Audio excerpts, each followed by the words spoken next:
All right, commissioners, we'll be live on YouTube in just a minute, okay? Okay, sounds good, Scott. I'm good. I spoke with Scott earlier when I picked this up. And he said, this is, I'm gonna try to read it fast, this thing. Yeah, page by page. Thank you. Okay, commissioners, we're live on YouTube. Ready? Yep. All right, welcome to planning and zoning meeting, September 14th. We're happy to see you here. We're happy to see our commission here. Everybody's here tonight. Good job. That's great. Full house. We will begin with a prayer by Heron and a pledge by, well, I guess we'll do the pledge first. Yeah. Teresa, and then a prayer. Please join me in the pledge. I pledge allegiance to the flag of the United States of America and to the republic for which it stands, one nation, under God, indivisible, with liberty and justice for all.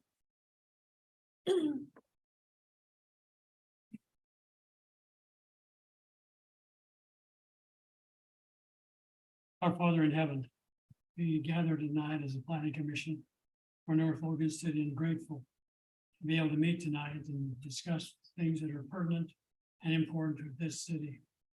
We're grateful for the positions we hold and the trust that thou has been shown to us.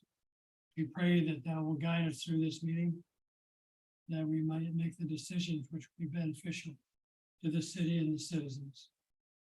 If we have thy spirit with us always, we pray in the name of Jesus Christ. Amen. Amen. Thank you, Teresa and Heron.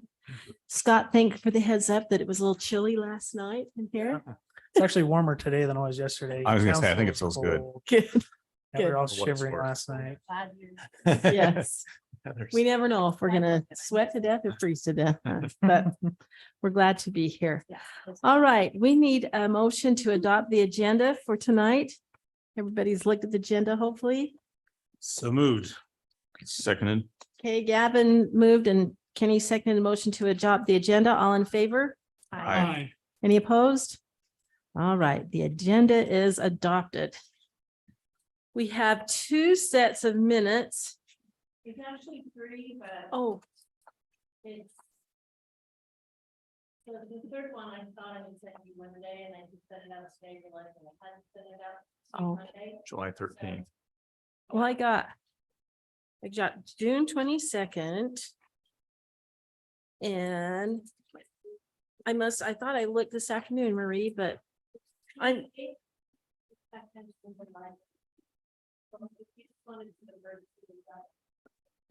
Okay, well, I did June 8th and July 22nd. Somehow I missed 13th. Did everybody else see the 13th? I You did see did? it. It just came in today, Okay. earlier today. Okay, well, let's vote on the minutes for June 8th first. I need a motion. Any concerns about it? If not, we need a motion to pass the minutes on June 8th, 2023. Somebody? Madam Chairman, I move that we accept the minutes for June 8th, 2023. And a second? A second. Okay, it's been moved by Heron and second by Heather that we accept the minutes of June 8th, 2023. All in favor? Aye. Any opposed? All right, great. June 8th. Did anybody besides Kenny see the 13th, June 13th? I know, I was just gonna go 13th, then 22nd. It's July. Oh, July 13th. Duh, okay, I got it. June 22nd, 2023. Marie, I just had one little thing that I found, and I don't even know if it was on line 397.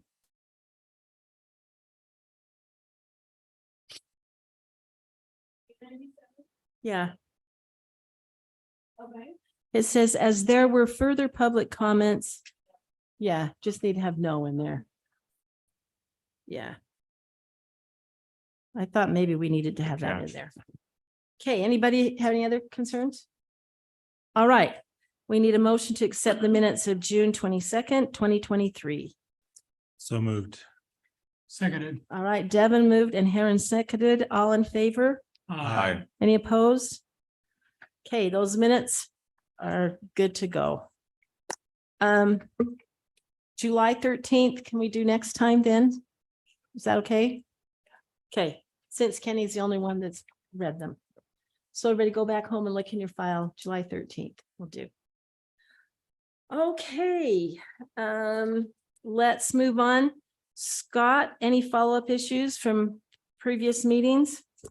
Yeah, so there's two items I wanted to follow up on from previous meetings. The first of which was the Hopkins accessory dwelling unit, the detached accessory dwelling unit that they had requested a conditional use for several months back. As you're well aware, that permit was reviewed, denied initially. On appeal, our appeals hearing officer reviewed and remanded that back to the planning commission. The planning commission put more discussion and formal findings of fact and conclusions of law into a notice of decision. Forwarded that back over to the appeals hearing officer, who reviewed it again in an appeal hearing. And ultimately, he provided us his final written decision, which was to overturn the denial. Based on the findings that the planning commission had to interpret code that was ambiguous, and so therefore we needed to err in favor of the applicant. So that conditional use permit, since it has been overturned, is in effect granted to the Hopkins to operate that detached accessory dwelling unit in their backyard. So just as an FYI, that's where that project stands as of right now. Okay. If there's any questions on that? Okay, the other item I wanted to follow up on was the mixed use project in the city center commercial zone on 2200 North between IFA and the Bishop Storehouse on the north side of 2200 North. That project that we reviewed at our last planning commission meeting and provided a positive recommendation was heard last night with the city council in a public hearing where we had some good comments on just making sure we had discussed parking, making sure we had discussed pedestrian connectivity, making sure that we were looking at the materials, making sure we kept those high standards for materials and designs. But ultimately, the planning commission did approve that mixed use development plan. So the next step for that project is to come back to the planning commission for a subdivision review. So they need to split up that property into individual building lots through the subdivision process, which should be before the planning commission for a concept preliminary plat review process. And once that property has been subdivided, then they'll have to submit individual design review requests for each lot as part of their building permit. If they continue down the path, that's the trajectory that it would go down. So Scott, was the plan that was reviewed by the city council last night the exact plan that we reviewed in our previous meeting, or had they updated it with They the did. recommendation we had on parking? correct. So they actually reduced the unit count to make sure the parking ratios were at that 2 parking spaces per unit Okay, and 87 spaces for the 2 commercial buildings that front 2200. So they reduced it by 5 units, which was 10 total parking spaces that we were trying to work into the project. Yep. Good. So they still have some conditions of approval, obviously, as they go through the next phases of review, but they'll need to show satisfying those through the subdivision process and the design review process, making sure those materials are what was intended, making sure that the cross access easements were granted, so there's good access into and out of that property as that area further develops. There's a couple other conditions on that list that we'll keep an eye on as it goes through the next phases of review. Okay. So those are the only 2 items, follow-up items I wanted to just make sure you guys were aware of as far as where they are in the process and where they're going next. Okay. Okay. Thank you. Yep. Then let's move on to item number 1, discussion and possible recommendation regarding development plan and preliminary plat associated with the Wilburg subdivision. Approximately 2595 north, 1600 east. Okay, I'm just pulling up the staff report here. I'm gonna skip through the text here and I'll pull up the preliminary plat, just so we can have something to look at that is applicable.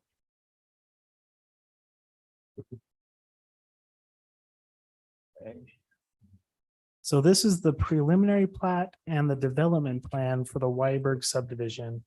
This particular subdivision came before the planning commission and the city council previously as a concept plan and is now back before you as a development plan and a preliminary plat, which is the next step in our review where we get a little bit more detailed on the infrastructure connections, the roadway improvements, the actual dimensions of the property to verify area and frontage and a few of those other items.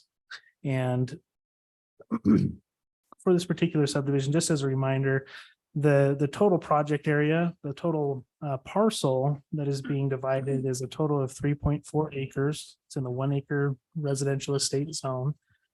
It's located at approximately 25 to 2600 north and the intersection of 1600 east. That's where that road would continue westward and then terminate as a temporary dead end at the far west end of the property. There is a temporary turnaround requirement for that, for the dead end element, so that a truck and a garbage truck and snow plows and emergency vehicles can get turned around in the meantime until this road continues further west. So that's a requirement there. But what we're looking at is a single developable lot, which is in this triangle piece here. This dashed line is our setback lines. In the RE1 zone, we have a 30-foot front and a 30-foot rear setback, and then a 15-foot side on that side. And we were looking at this to make sure it had a reasonable building footprint, and it is a unique configuration for sure. But what we looked at is we can get two 2,500 square foot building footprints on this property pretty easily. So if, for example, we wanted to have a 2,500 square foot home with maybe a detached garage or a shop, that's something that could easily fit within this triangle. So it is a unique configuration, but it does meet the zoning requirements for area and frontage width with a reasonable footprint for structures to be accommodated.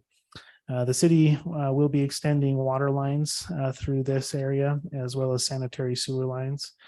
The home will actually be serviced by a septic system for the time being until the sewer line is able to continue further west and connect down by about 12th East and 2500. So we will be installing sewer. However, the home will be dry stubbed with a sewer lateral to be connected into the sewer line once that connects into the rest of our sewer system. So we'll be working with the health department to get a septic permit for the meantime. We do have irrigation that is existing along the northern property line that will stub over to this point. So we'll be serviced by secondary water for their outdoor landscaping and irrigation purposes. And then the road right of way will be a full 66-foot width, which meets the master planned width for the 2,500 to 2,600 alignment. And within that 66 feet, we will be installing the northern half width standard in this area. So we'll have a 5-foot sidewalk, a 7-foot planter strip, or there'll be opportunity for street trees. And then it's what's called a low impact design, where it doesn't have a high back curb, but it has the swale on either side that catches the storm water and accommodates that percolation back down into the groundwater. And then on the south side, the right-of-way design will actually incorporate an 8-foot wide trail. And that's a master plan trail that goes all the way down past Greenville Elementary on 2,500 North. And we'll go from that point all the way up to the bench once we get all these connections made. So that's what's in the design. The south side won't be installed at this point, but it will have the north side half width installed until there's further development to the south that necessitates that south portion of the right-of-way design, those improvements to come in. Okay. Scott, Yeah. quick question on this. I was having a hard time reconciling the plat with the parcel viewer. On the parcel viewer, it looks like there's a home already right there along 2,600 North or I'm sorry, 16th East. Correct. There is a home located in this Right vicinity where the here. road's going, yeah. If we zoom in, you can actually see the existing house and a note that it will be removed. Okay. Yeah. Oh, yeah, you're right. I did not notice that. Yep, there are a couple of sheds in this location on the property owner to the south. Those sheds and the home to the south will not be impacted by this at this time. At some point, the sheds will need to be relocated and the road will go through when further development is necessary. But at the time being, we're able to get the half width standard on this existing parcel that's being divided. Does the half width standard allow 2 cars to pass? It does, yeah. So if you look at the cross section just down below, there's a total of 26 feet of asphalt that will be installed with the half width standard. And when the southern portion comes in, the remaining portion, which is about a third, will come in at that point. So there, yep, there is adequate access. It does meet the fire code, and there is 2 lanes of traffic that are accommodated. Okay. Yep.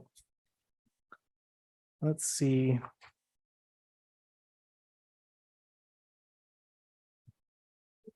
So with this development, obviously, there's not an HOA, no need for one. So there's not that component here. No open space is required. This is a traditional subdivision with a 1 acre lot. So there's no bonus density. There's no clustering or open space that needs to be managed in the long term. Let's see, street light. We do have a street light just on the corner, the northeast corner of this intersection. That's an existing street light. That should be adequate for the time being. When this road continues to the west, there's actually another master plan road, which is 14th East, that will actually come up. And there might be a 3-way intersection somewhere in this southwest quadrant. And at that point, it may make sense to have another street light installed at that future intersection, but the timing is unknown when that area will develop. So there's not a need for a street light at this time at this location. So for now, the proposal is to allow the existing street light to function as it currently is.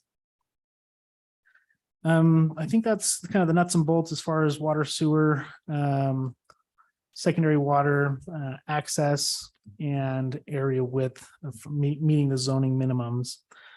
So there is in the staff report a couple of items pertaining to the general plan. We looked at the general plan. There's no rezone being proposed. It's developing as a 1 acre lot, so that matches the future land use. As far as the master transportation plan, the 2500 North Road is a master plan street. So this follows the alignment of that connection, which would be required when this area develops. So that's being shown there. As far as the trails master plan is concerned, that's where we're looking to make sure that the right of way is accommodating that 8-foot wide trail on this south side of the road that will continue westward all the way down to Greenville Elementary. And so that kind of is what we looked at from the general plan perspective, where it shows compliance there. Staff does recommend, it does provide a positive recommendation. It does meet the standards for the subdivision ordinance. But happy to answer any questions you guys might have from there. So the Weibergs are good with this. They have signed a rep C. They're in the audience if we have any questions for them, but yeah, we're working with Yeah. them in lockstep on it. You're good with this. Scott, can you pull the parcel viewer? Yeah. I do just want to make sure I understand.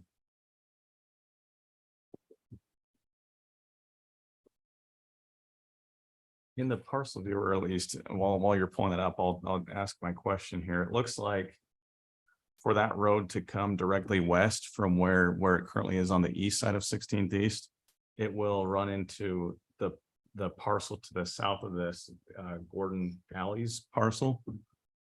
Are you talking right here?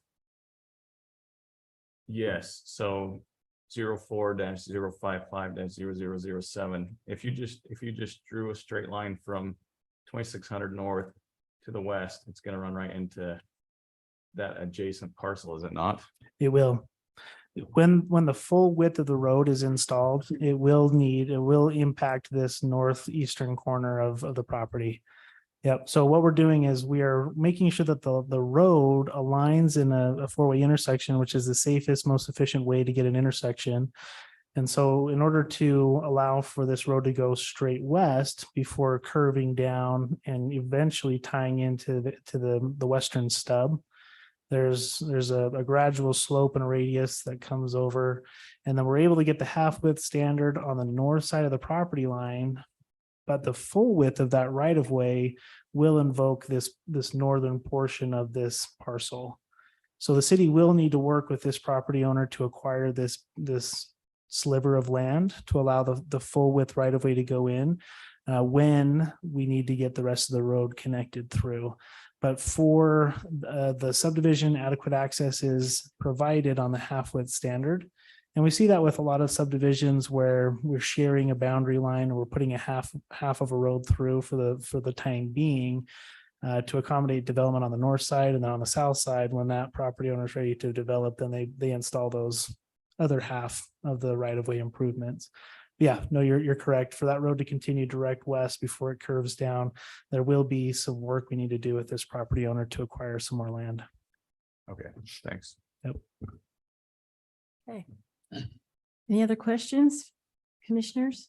I have one, is the city going to be responsible for extending that irrigation line down to the? It's already existing from my understanding, and it comes over to this point, and so it will need to connect to, extend into their irrigation system to provide, for sprinklers or for flood irrigating or however they'll be irrigating the property. But let me pull this exhibit back up. So this line is existing to this point, and then from that point, the property line is this solid black line here. So it's stubbed into the property. The property owner would then need to take that stub and extend it down to provide for their sprinkler system or however they're going to use the irrigation on the property. Is the city responsible for that extension, or is? No, that would be on the owner to extend for however they want to design their landscaping and their irrigation system. Okay. Any, One more question. As I look at this, does that roadway go right through the middle of that house? It does. So that's going to be, That the house is going to be torn down to allow the road to go through. in other words, it's going to be raised. Correct. Right. I always wondered about that terminology. Going to raise something to tear it. just to keep us guessing. Teresa, This is an interesting lot and everything, and I just really appreciate the Weibergs and the city being able to work this out, because it's kind of a big deal, and I appreciate the effort that's gone on both sides to do that. Thank you. yes. Thank you. Okay, are we ready to make a motion? I recommend a positive recommendation. And I think we're ready. So I need somebody to make a motion to send a positive recommendation onto the city council for this development plan with the Weiberg subdivision. Madam Chairman, I am moved that we extend to the city council a positive recommendation for the Weiberg what subdivision? Subdivision. Development right. plan. Yeah, the development plan, and I think it's a good plan. It needs the city and its master plan development. All right, it's been moved. And do we have a second? I second. Great. Heron moved and Kenny second that we send on a positive recommendation to the city council for the development plan and preliminary plat for the Weiberg subdivision. All in favor? Aye. Any opposed? All right, great. Thank you. Thank you. You can stay, you can go, whatever you want to do. It's really fun if you want to stay. No. Okay, okay. You're missing out. All right, let's move on to article number 2. Scott, get us started on this one. Yeah, let me open this up. So commissioners, this was, or it still is, a fairly large homework assignment for the planning commission. There's quite a bit that we are looking at now. From a viewpoint and the amount of pages in this document, it's a 59-page staff report, and it seems a bit daunting, but in I guess in the nuts and bolts of it, what's actually being changed really isn't that much. The red lines do have several pages of code, but most of those pages aren't necessarily being changed, but they're in there for context and they're in there just to make sure that we understand where in the code we're adjusting things. But what this project is it is an adjustment, a city initiated adjustment to our code to address three topics. I should say four. So conditional use permits, short-term rentals, accessory dwelling units. And then we also have some noticing items that I've added into this proposal that are required by a recent change in the legislation, the state legislation for how we notice different project types. So it's all kind of baked into this proposal together. And the impetus is from when we applied our code for accessory dwelling units, we found some ambiguous language, some confusing language, and some areas that were not as clear as we probably would hope, both in the accessory dwelling unit ordinance and also in our conditional use ordinance. And so having learned those lessons, we opened up, this proposal to start adjusting those items to clean up those things that we found that needed to be clarified and to be modified. Now, as we also went through this process, as we're looking at these different types of land uses, we noticed that right now we have two different types of accessory dwelling units that are allowed: detached and attached. So whether that's a little casita in the background or the backyard, or an accessory apartment in the basement or above a garage, the city allows for those types of units in all of our residential zones. However, the detached accessory dwelling units require a conditional use permit, whereas the internal or attached accessory dwelling units are permitted by right. You just pull a building permit, you build your unit, and off you go. That seemed a bit strange to me when I first looked at it. But then also we've had several issues the last year on short-term rentals. We've had several neighbors complain about some existing rental units that aren't being quite as neighborly as maybe we would hope. And so we looked at that and we said, you know what, those are permitted by right. Folks just have to come and get a business license, a home-based business license, and they can start renting out their property on a short-term basis. And there's very little that the city has as far as oversight on that land use. And so looking at all of those broadly, we thought, well, why are all of the accessory dwelling units treated different? Why aren't they all either permitted or conditionally permitted? And why is the short-term rental land use, which is arguably more impactful, why is that permitted by right instead of conditionally permitted?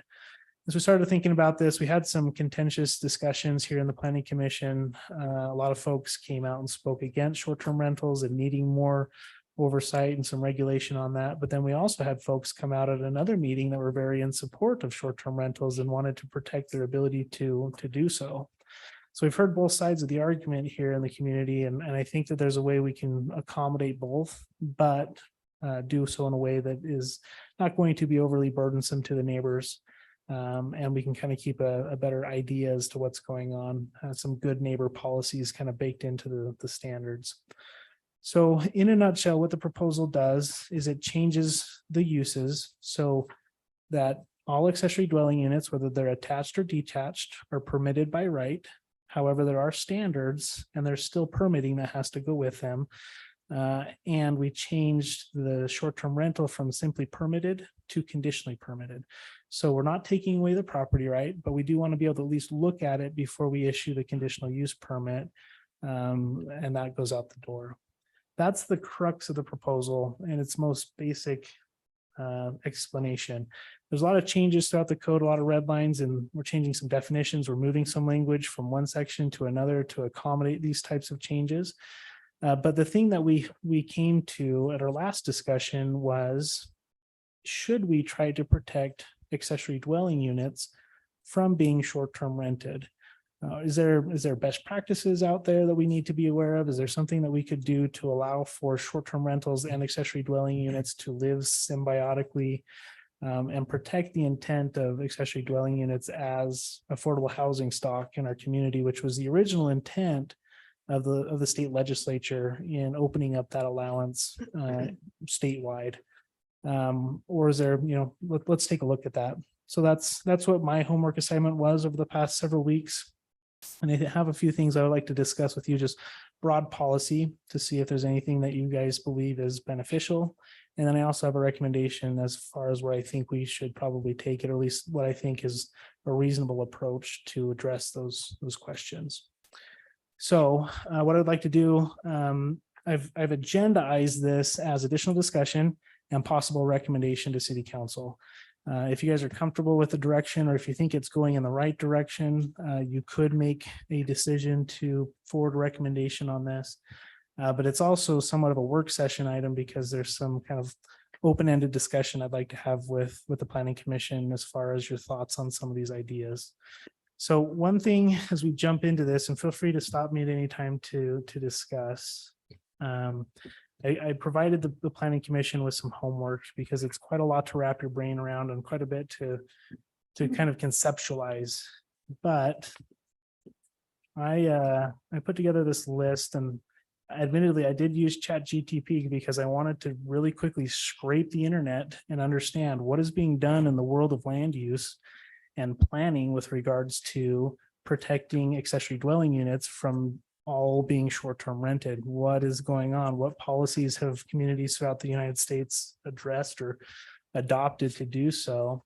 And I read through this list, and to be quite frank, I didn't see anything in here that I was particularly thrilled about. I mean, when I looked at it, it seemed as if there's not really a good way to let both uses be symbiotic in your ordinances. Either you need to ban one and allow the other, or ban the other and allow the one. And so I was like, well, that's hard for us to do. And then the idea is how do you incentivize one over the other? And one of the thoughts that kind of came out of this research that I felt like might be something that we as a small community could actually do and enforce and keep an eye on, was to use impact fees as a incentive. Right now, when somebody pulls a building permit for an accessory dwelling unit, we don't charge impact fees. However, it's a new structure, it's a new dwelling, and we could. We don't have at the moment in our impact fee analysis a fee that has been studied that is applicable to an accessory dwelling unit. Some history or some backstory on that. In order to be able to charge an impact fee, you have to justify it based on the impact that the development is causing. So when we look at how much we charge a single family home, it's based on its anticipated impact to the infrastructure throughout the city. And we have to do a study to justify what that fee is. We have not done a study to justify what a fee would be for an accessory dwelling unit. So we don't charge fees on accessory dwelling units currently. So what we could do is we could do that analysis, determine how much we should potentially charge for a building permit when an accessory dwelling unit is requested. And then we could charge it to recoup some of those impacts, or we could waive it as an incentive to those who bring that type of a building online, who want to put an accessory dwelling unit in their property if we're trying to incentivize them to achieve our affordable housing goals, right? So the incentive would be applicable only in the case that it's not a short-term rental? Is that what you're saying? That's the idea, is that Okay. maybe we say that there is an applicable fee and we have the right to charge it, but if you promise not to short-term rent, we'll waive it. But if you want to be able to short-term rent, we would say, that's fine, come and get a conditional use permit and pay the impact fee. That was the idea in the back of my mind of how do we incentivize versus just say no, and Is- be more is that- heavy-handed. Is that enforceable? That's what I wanted to come to, is it's very hard to enforce. So I actually had a discussion with our impact fee consultant who has helped us with our impact fee studies in the past. And I said, A, is this legal? Could we do something like this if we wanted to go down this route? And C, how practical, or B, how practical is it? And she said, well, I don't see anywhere where it's illegal. However, you would have to do the study to justify your fee before you were to employ such a tool. But how are you going to track this long term? So folks would come to us and say, I'd like to just build an accessory dwelling unit. And yeah, I promise not to short-term rent it. And we say, okay, great, here's your building permit, off you go. They build it, the city, says, great, we'll put that down on our list of accessory dwelling units, and we're hoping it's being rented at an affordable rate, to help with our affordable housing shortage, but we don't know. And the city doesn't proactively go around doing audits of who's occupying a structure and how much is your rent and is your lease term longer than 30 days, yes or no. We just simply don't have that at our disposal, and there's just not time and staff available to do such a thing. And so the idea being, okay, people are going to do that, so yeah, I won't short-term rent it, and then who knows, maybe they'll throw it on the short-term rental market, maybe they won't. It's hard to know. So from an enforceability standpoint, it seemed a challenge, a bit of a difficult task long-term to keep our finger on it. And so I kind of was saying, okay, well, it's an idea. Maybe we keep that as an idea in our back pocket if push comes to shove and we really need to put, a lot of resources into our moderate income housing and justifying that we are in fact bringing these types of units online. But at the same time, a lot of folks in the community have voiced, I don't want to have any, additional regulation put on us. And I was kind of thinking, well, maybe what we do then is we say that if you want to get a short-term rental, you have to at least get a conditional use permit. So that is one step or one barrier or an incentive to long-term rent it. You don't have to at least come and get that permit. And at least more housing is better than no housing. So we allow the market to dictate what is brought online or not. So if we're successful in getting 10 accessory dwelling units over the next year or two, which by the way, we only get 2 or 3 a year max, then hopefully some of them are being rented out, or some of them are helping a family afford their mortgage, whether they're living in it themselves and renting out the home because they don't want to take care of their large home anymore, or their newlywed children are occupying it, trying to get through school.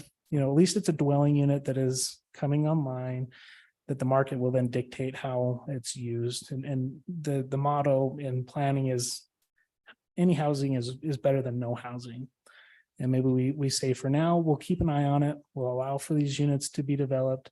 And hopefully we get some good housing out of the deal. But if it becomes a problem and we want to be, more specific about our carrot or our stick, or whether we want to ban short-term rentals, at some point in the future, then we'll have to, see what the future looks like and say it's becoming more and more problematic. And maybe it makes sense in the future to say no.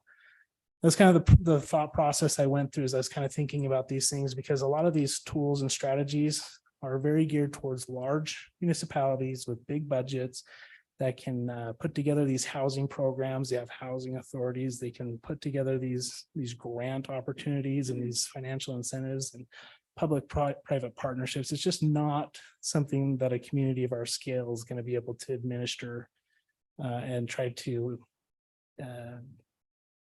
regulate the short-term versus long-term rental of these units.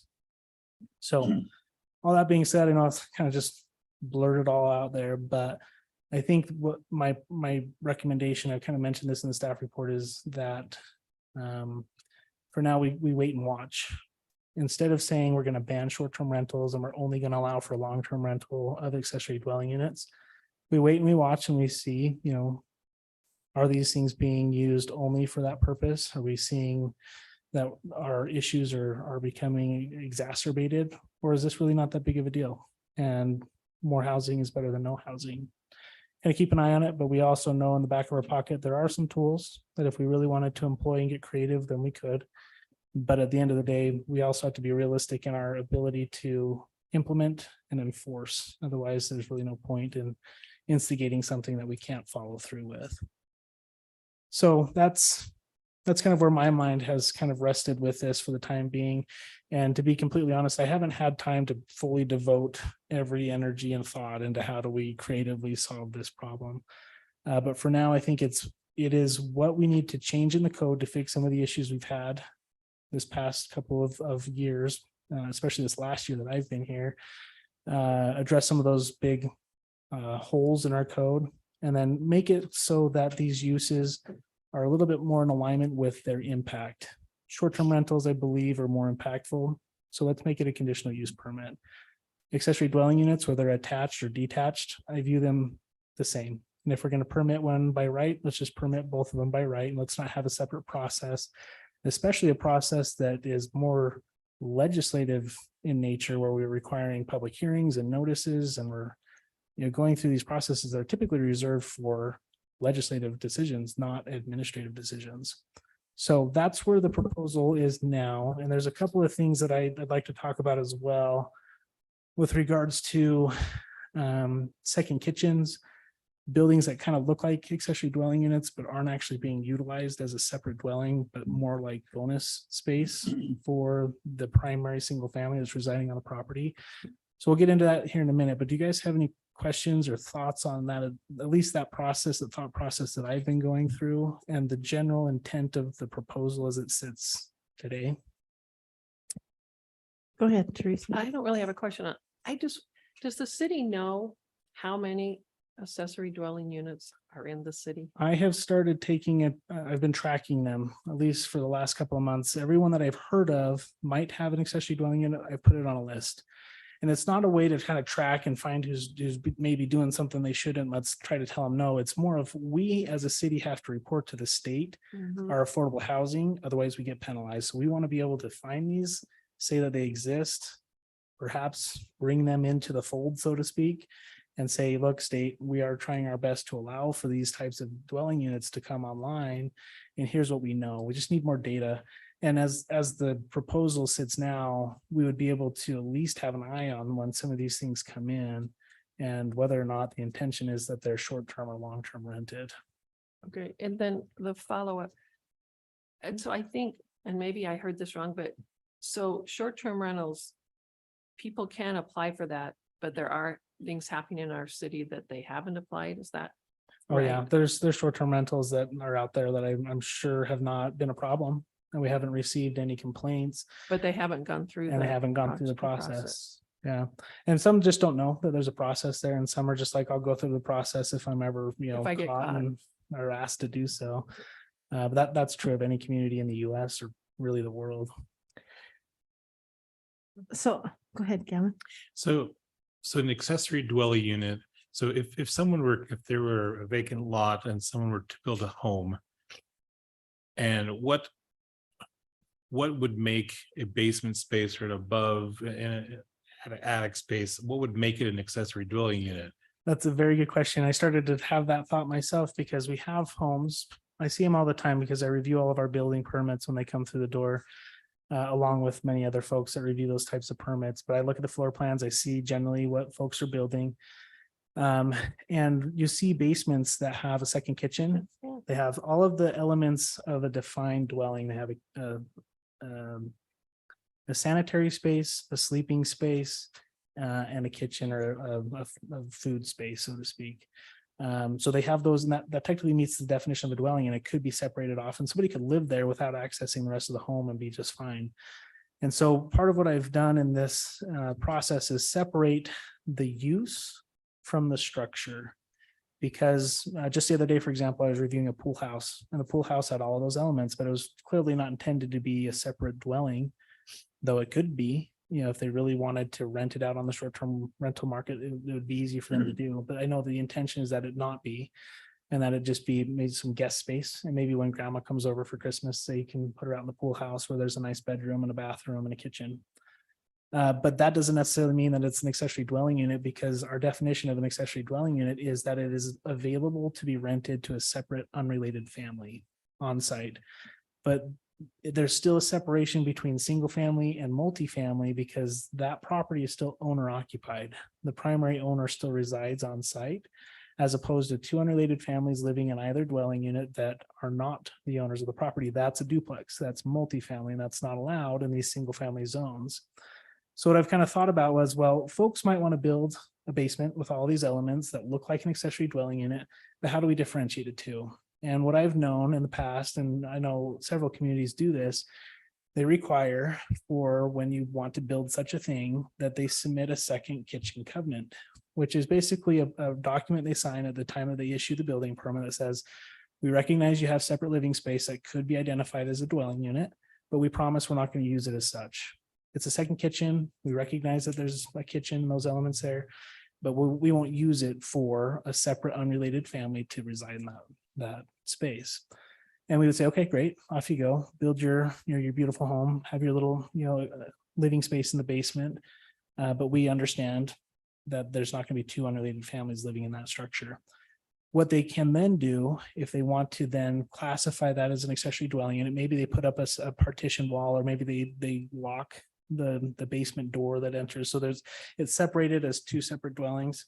They come to us and they say, okay, I want to expunge that covenant. I want to get an accessory dwelling unit allowance. We would say, okay, you have a covenant, so now you're changing what you had originally intended to do. We'd say we'll expunge that as long as you meet the standards for an accessory dwelling unit, either in the basement or the wing or wherever it's located. And so we would expunge that covenant and we would issue a land use permit. And this is something the city hasn't done before, but it's common in municipalities where the city would issue a simple land use permit, which says you're changing the use of the property, or it's a new use, or it's a new request. A land use permit could be for a fence to verify that your fence is in accordance with our fencing guidelines. It could be for an accessory building that we have verified meets all the setbacks, and so you're not putting it too close to the property line. A land use permit could be issued in conjunction with a building permit for a primary residence to say, here's your building permit and here's your land use permit, meaning that it meets the zoning, single family, meets the setbacks, but it's the use for the land use. And then for an accessory dwelling unit, we would say, okay, if it's a detached accessory dwelling unit, there are standards. You need to get a building permit, but also a land use permit, so we know what it's being used for, as opposed to just bonus living space that the primary homeowner can use when grandma comes over for Christmas, for example, a related member of the family. So separating the use and the structure is kind of an idea we needed to get down to the bottom of. So this proposal is looking to make accessory dwelling units, or at least detached, to be permitted uses. Correct. Both of Whereas them. previously it was conditionally permitted. Right, so if that's becoming a permitted use, that's a, but now I need to get a land use permit? It's basically them coming and they submit to us their building plans, like they would for any building that they would build. They get a building permit, which is verifying that that structure meets building code. Sure. And then the land use permit verifies that it meets the requirements for its intended use, which is an accessory dwelling unit. But that would all be done administratively without coming to the planning Correct. commission, or, okay. So at least it gives us the opportunity to track the use of the property, know that this is an accessory dwelling unit that may or may not be rented out to a separate family, and that we can track those things. And we know that that structure met the standards in our ordinance for an accessory dwelling unit, as opposed to just, part of the primary residence, which they're two different things. It's different use of the property. So to get a land use, that means they've used the kitchen for themselves and then they want to change it to an accessory dwelling. If they right? want it to be formally recognized as such, they would need to Right. come back to the city and say, okay, our kids have all moved out, they're far away, and now we'd like to rent it to a pair of college kids. They're not related, it's a separate family entity by definition. What do I need to do? We would say, no, that's great. We'll expunge the covenant and we'll have you reviewed for a Permit. land use permit, But no public hearing. no public hearing. No, not, but they have to meet the requirements, parking, blah, blah, blah, blah. Correct. all So of we it. would review all of those things. If they don't have the enough parking, for example, we would say, you can use this as an accessory dwelling unit, but you need to add another parking space Mhm. in order for that land use permit to be issued to meet the minimum standards of the ordinance. Okay. So the public hearing would be for the land use permit, but if No. they try to No, apply, public well, hearing. you're right, the no public hearing, but if they try to submit for short-term rentals, That- and we Yes. do approve that as a conditional use permit, Correct. Right. that's where As it's we proposed. have here. that section here right now, that part of the updates would be to eliminate the public hearing for a conditional use Right. permit, which I understand the point of view that it's an administrative action. So the public hearing has no influence, we would have very little latitude to do anything about public opinion on administrative actions. Yeah. However, I guess the only other thought that I had on that was, if public hearings allow the public to feel like there's transparency in these actions, then is there any harm in maintaining that public hearing? There is, and a lot of municipalities in the state of Utah are going away from public hearings because it invites clamor into the meeting, the decision that's being made. And it gets into land use law. It's a bit confusing, but an applicant has the right to be heard by an unbiased body. And if we impinge upon those rights, then we would potentially open ourselves up for, a suit. And so because it's administrative in nature, we're inviting in clamor, which could potentially impact the due process rights of the applicant. So most folks most communities in the state of Utah, very few still require a public hearing for an administrative decision because of that reason. And as a reminder, a conditional use permit is permitted. It is a land right. It is a property right. However, it just gives the city a little bit of latitude to review that land use and impose potential conditions to mitigate their impact to their neighbors that are reasonable, that are directly tied to their use and their impact before we issue the permit. And just so everybody is aware, it is very difficult to deny a conditional use permit. And oftentimes when they are denied and they're appealed, it goes through a very arduous review, and ultimately the majority of them are overturned. Just so everybody knows. And so right now, I'm newer with the city. I've been here for about a year. And when I first started, I read that in the conditional use code and I was like, oh my goodness, this is very non-typical. And as you guys recall with a Hopkins ADU, we followed process, we followed our ordinance, we issued public notice. Everybody in the neighborhood got a notice for a conditional use permit that was being requested because our ordinance required it, even though the state code doesn't require us to do so. And we invited the neighborhood to a public hearing for a decision that was administrative in nature. And I would argue did invite clamor into the decision-making process and clouded our true intent behind our review. And ultimately, as we know, on appeal, that land use permit or that conditional use permit was overturned. So best practice is to cut the public hearing portion out of administrative decisions. But obviously we have public hearings for legislative processes. So zoning questions, changes in land use policy, all of those hearings that change the rules in the community, those are always open to public hearing. We want their opinion so that when we're setting those rules, we have the public's opinion before those rules are set. However, once those rules are set, those set expectations for property owners to utilize when they come through the door and request permits. So, and that's why we don't invite public opinion after that point, because the rules have already been set. They may have purchased property with those understandings. And when they come to request a permit, the public clamor should not be a part of that decision. With the short-term rentals, I like the idea of it being a conditional use permit because it does at least give the planning commission an opportunity to talk about it, hopefully set some standards, whatever. And I think that's more than we've had in the past with short-term rentals. It is. And then I think from the public comments we received on our last public hearing on this particular topic was there are a lot of folks that don't want it to go to a conditional use permit. They want to keep it permitted. And Yeah. I think that's not a bad, reasonable decision as long as we have good standards, but it does not give the community a chance to at least look at it prior and impose maybe some conditions that are relevant and applicable to their impact to their neighbors. And so for that reason, I think that as proposed strikes that balance between not taking away the property right, not banning short-term rentals, but just giving us a little bit of oversight before it goes out the door. My only thought on the conditional use permit is how much teeth does that actually give the planning commission to influence or to minimize the impact on the neighbors? Because like you say, my limited experience here has been whatever conditions we place will get contested and probably overturned at some point. So like, are we? You're not wrong. Yeah. At least good we question. try. Yeah, so it feels like we need something with more teeth than a conditional use permit, potentially. Potentially. But I know my recollection from the last time we had this conversation was, I think it was St. George or Santa Clara, one of those southern Utah municipalities took that hard line of no short-term rentals at all. And then do you recall this? They had to step back from that because it was just unenforceable. Is that? I think you There's mentioned that, actually a Scott. couple of communities throughout Utah that have tried to do that and have had a very difficult time. Moab, what's the gateway community to Arches?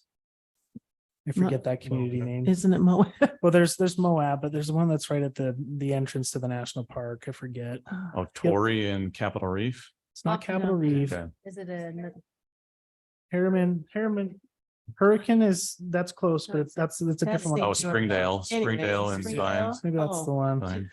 Park City, there's a lot of these kind of more vacation oriented towns where it's a critical issue. North Logan, it's not as critical. We're not drawing in huge crowds to short-term rentals, but the ones that we do have, we get complaints, mostly from parking and noise. But Lake Town in Ridge County, they don't have any short-term rental. they ban them. I think probably your most effective is that the ordinance that describes the rules and regs in the municipal code around short-term rentals should be well thought out, well-written, specific, so that when conditional use permits come, that it's clear that they've met it or not, right? And I think that's probably the best thing that without banning it, and that's probably the best thing that could be done. Yeah. And I can't remember reading this, Scott. Do they have to renew their conditional use permit every so often? I know they don't if they sell the property. Yeah, so the way that it's written is that once a conditional use permit is issued, it runs with the land. So Always. if, for example, you were granted a conditional use for, no, it's not even used, like an ag tourism, like maybe somebody got a conditional use permit for a corn maze and for maybe an ag tourism type of an operation. They could sell the property with that conditional use permit intact as part of the value that was built. And that the future owner could pick up that conditional use permit and operate it identically, as long as they don't make any changes. If they do want to change what the original permit allowed, they would have to come back for an amendment, or if they abandon the use, then it would expire, Right. and then they would have to come back to get a new one. So And- just to and the- clarify, oh, sorry. that's how it's written. That's the changes that we're proposing here, but how it's currently written is it expires with the transfer of title Right. of the. Right. Which is the land. problematic. Okay. Yeah, because, for example, a permanent structure for an accessory dwelling unit, like it was previous, it was a conditional use permit. The Hopkins ADU, for example, if it had received a conditional use permit, which it hadn't in the past, but let's just pretend that it had. And then they sold the property, the new owner bought it, assuming they could use the property as the previous owner had used it. And then the city says, no, that permanent structure, the one that is in the backyard with footings and foundation, and it's a permanent structure, you can't use it anymore. It's very problematic. So that type of a use, it does need to run with the land. Mhm. And the short-term rentals, I read, they have to meet certain requirements. Yep. Or they lose their permit. And how do we enforce that? Through the traditional code enforcement method. So we would have to document the infractions, verify that in fact they're out of compliance, and then we would have to enforce against them. So, obviously we can work with them. We can issue fines through the administrative process. Or if it's egregious, we could take it back and we could expire that permit or cancel the permit. I really like what you've done as far as the requirements for the short-term rentals. I just wonder, could we have those, once they, get are able to do it, could we have that annually or every so many years that they That they get inspected. Yeah, what's the time frame when you? there's get no that time conditional frame use? right now. They It's do have to get a business license, and the Mhm. business license requires renewal. right. The conditional use permit doesn't require reinspection or reapplication. But As it's would it be crafted. smart to do that, to say, after 5 years or something, just to follow up on? Like, what if someone just wants to rent out their house for small sap Yeah, and make a lot of Um, money that way? So I if they need to get a business permit, how often do they need to renew their business? Every permit? year. That's what I Every year. thought, every year. there is some language in the business licensing ordinance that Mhm. requires inspections from the fire marshal and the police chief. I think it's biannually. Let me find it in here. Scott, how many I know the number of short-term rentals in town right now, there are very few who have business licenses. How many of those actually renew it every year? I'd have to check with Vicky, our business licensing. She keeps a very close eye on it. She has a spreadsheet of everything that expires, and then they have to come back and renew it. Otherwise, the business license expires by itself without being renewed. But what happens is on these types of business license, they come to me for a re-review. So when when the year rolls around and I see that it's like a a home-based business that necessitates inspection every other year, I put a note in, say, hey, the fire marshal and Oh, you do the that. police chief needs to go and re-inspect for this business license to be reissued. But there's certain business types that require inspection. Not all of them do. Most business licenses just require them to submit the money. request for Yeah. the renewal and a nominal fee. That's what most of them are. Yeah. So I think who was saying, do we need to require to renew their business license as a short-term rental? Do we need to require an inspection? Do we need to write that in every No. year? Is that something we want to do? I'm pretty sure it's in here, but let me just verify.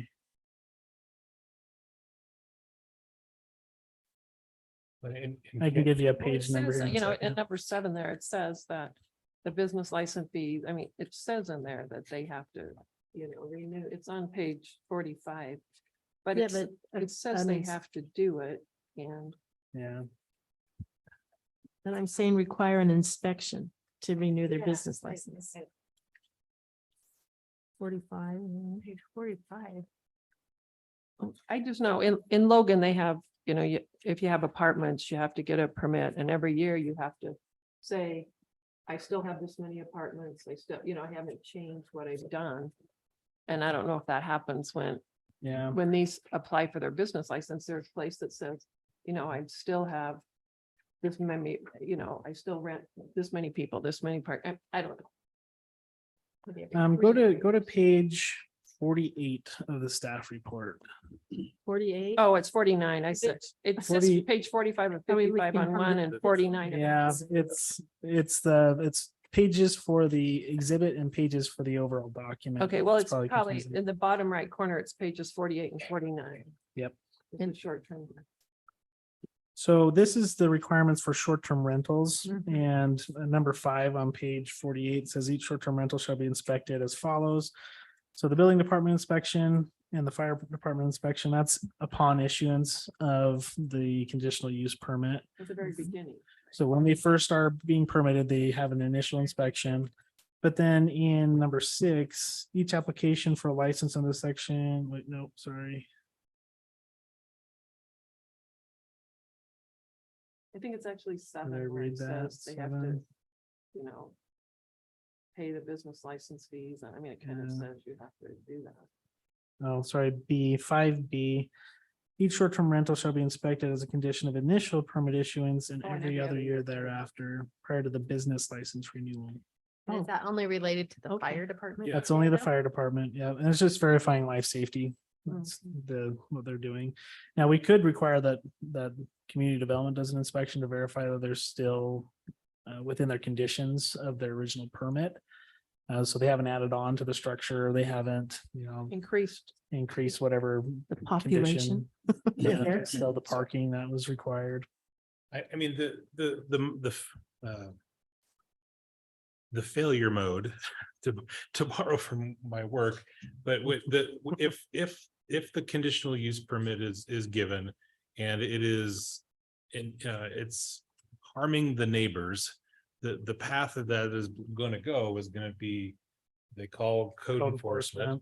Code Mhm. enforcement does what code enforcement does, issues a citation or not.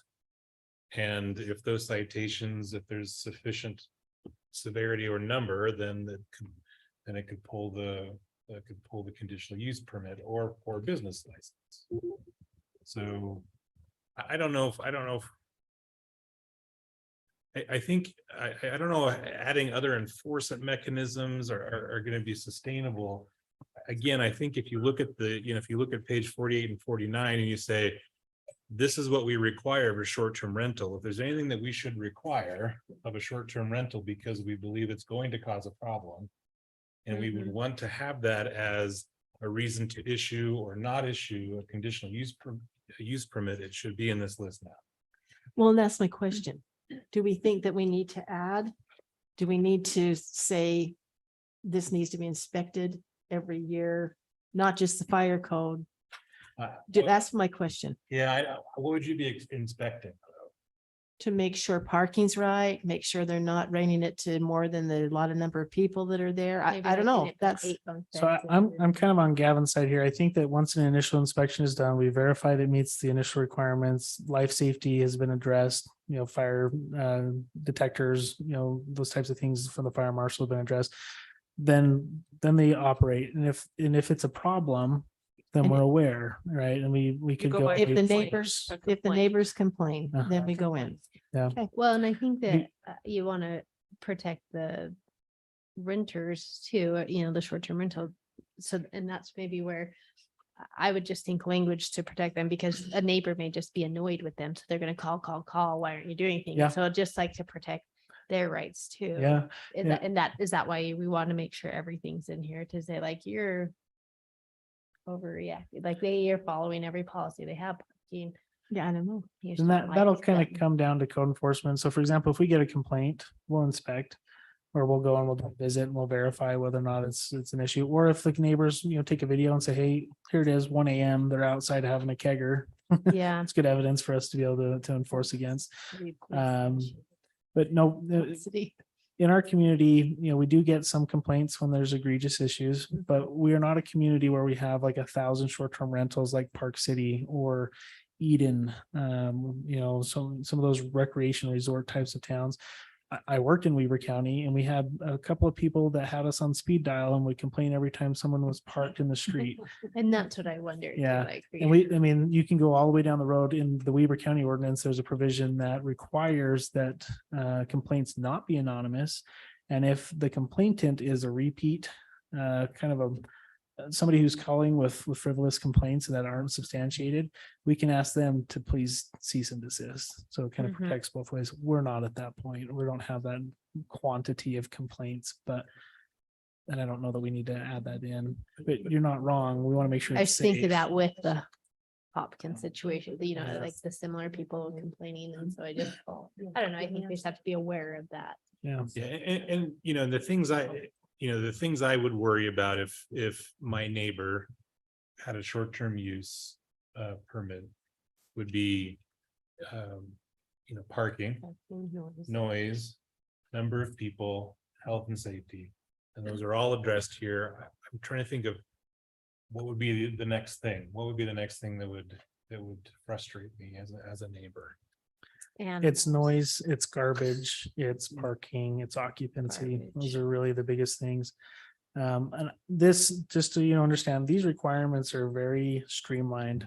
Yeah. You want to go look at a community that deals with thousands of short-term rentals and their requirements, they've got 20-page ordinances with all sorts of things, and they've got 24-hour code enforcement that is involved with just that use. We're just not at that point. So I think this is going from a permitted use to a conditionally permitted use with some basic standards to address the high level concerns, I think it's an iterative step in our community to say, we have a couple of issues. They're not egregious. Let's kind of do what we can to address some of those concerns that some folks are having. But let's not go to DEFCON 9 either and impose all sorts of crazy things that are just administratively heavy to administer. So that's where I've drafted it. Happy to add anything in there that you guys think Looks might good. be applicable. The previous draft that we had a clause in there that prohibited short-term rentals in accessory dwelling units. I've stricken that for the time being. Maybe we come back and we strike it at some point, but we would need some other mechanism to enforce it or to incentivize the long-term over the short-term. So those are the changes from the last set of red lines that you've seen versus this one. In the very back of the packet, the last page, actually, I have added a section that talks about that second kitchen covenant.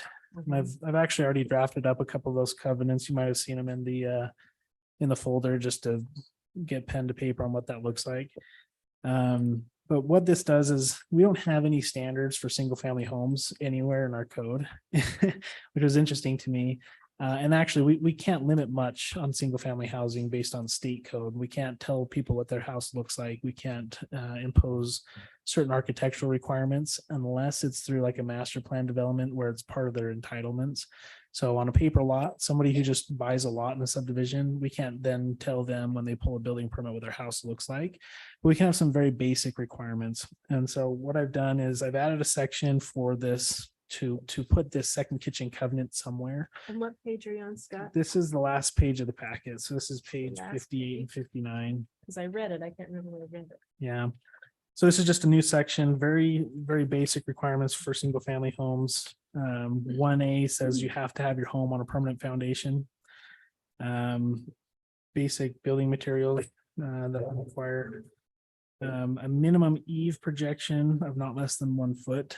What this is basically getting at is that folks can't just buy a modular home and plop it down on wheels on a piece of property, hook it up to utilities and call it good.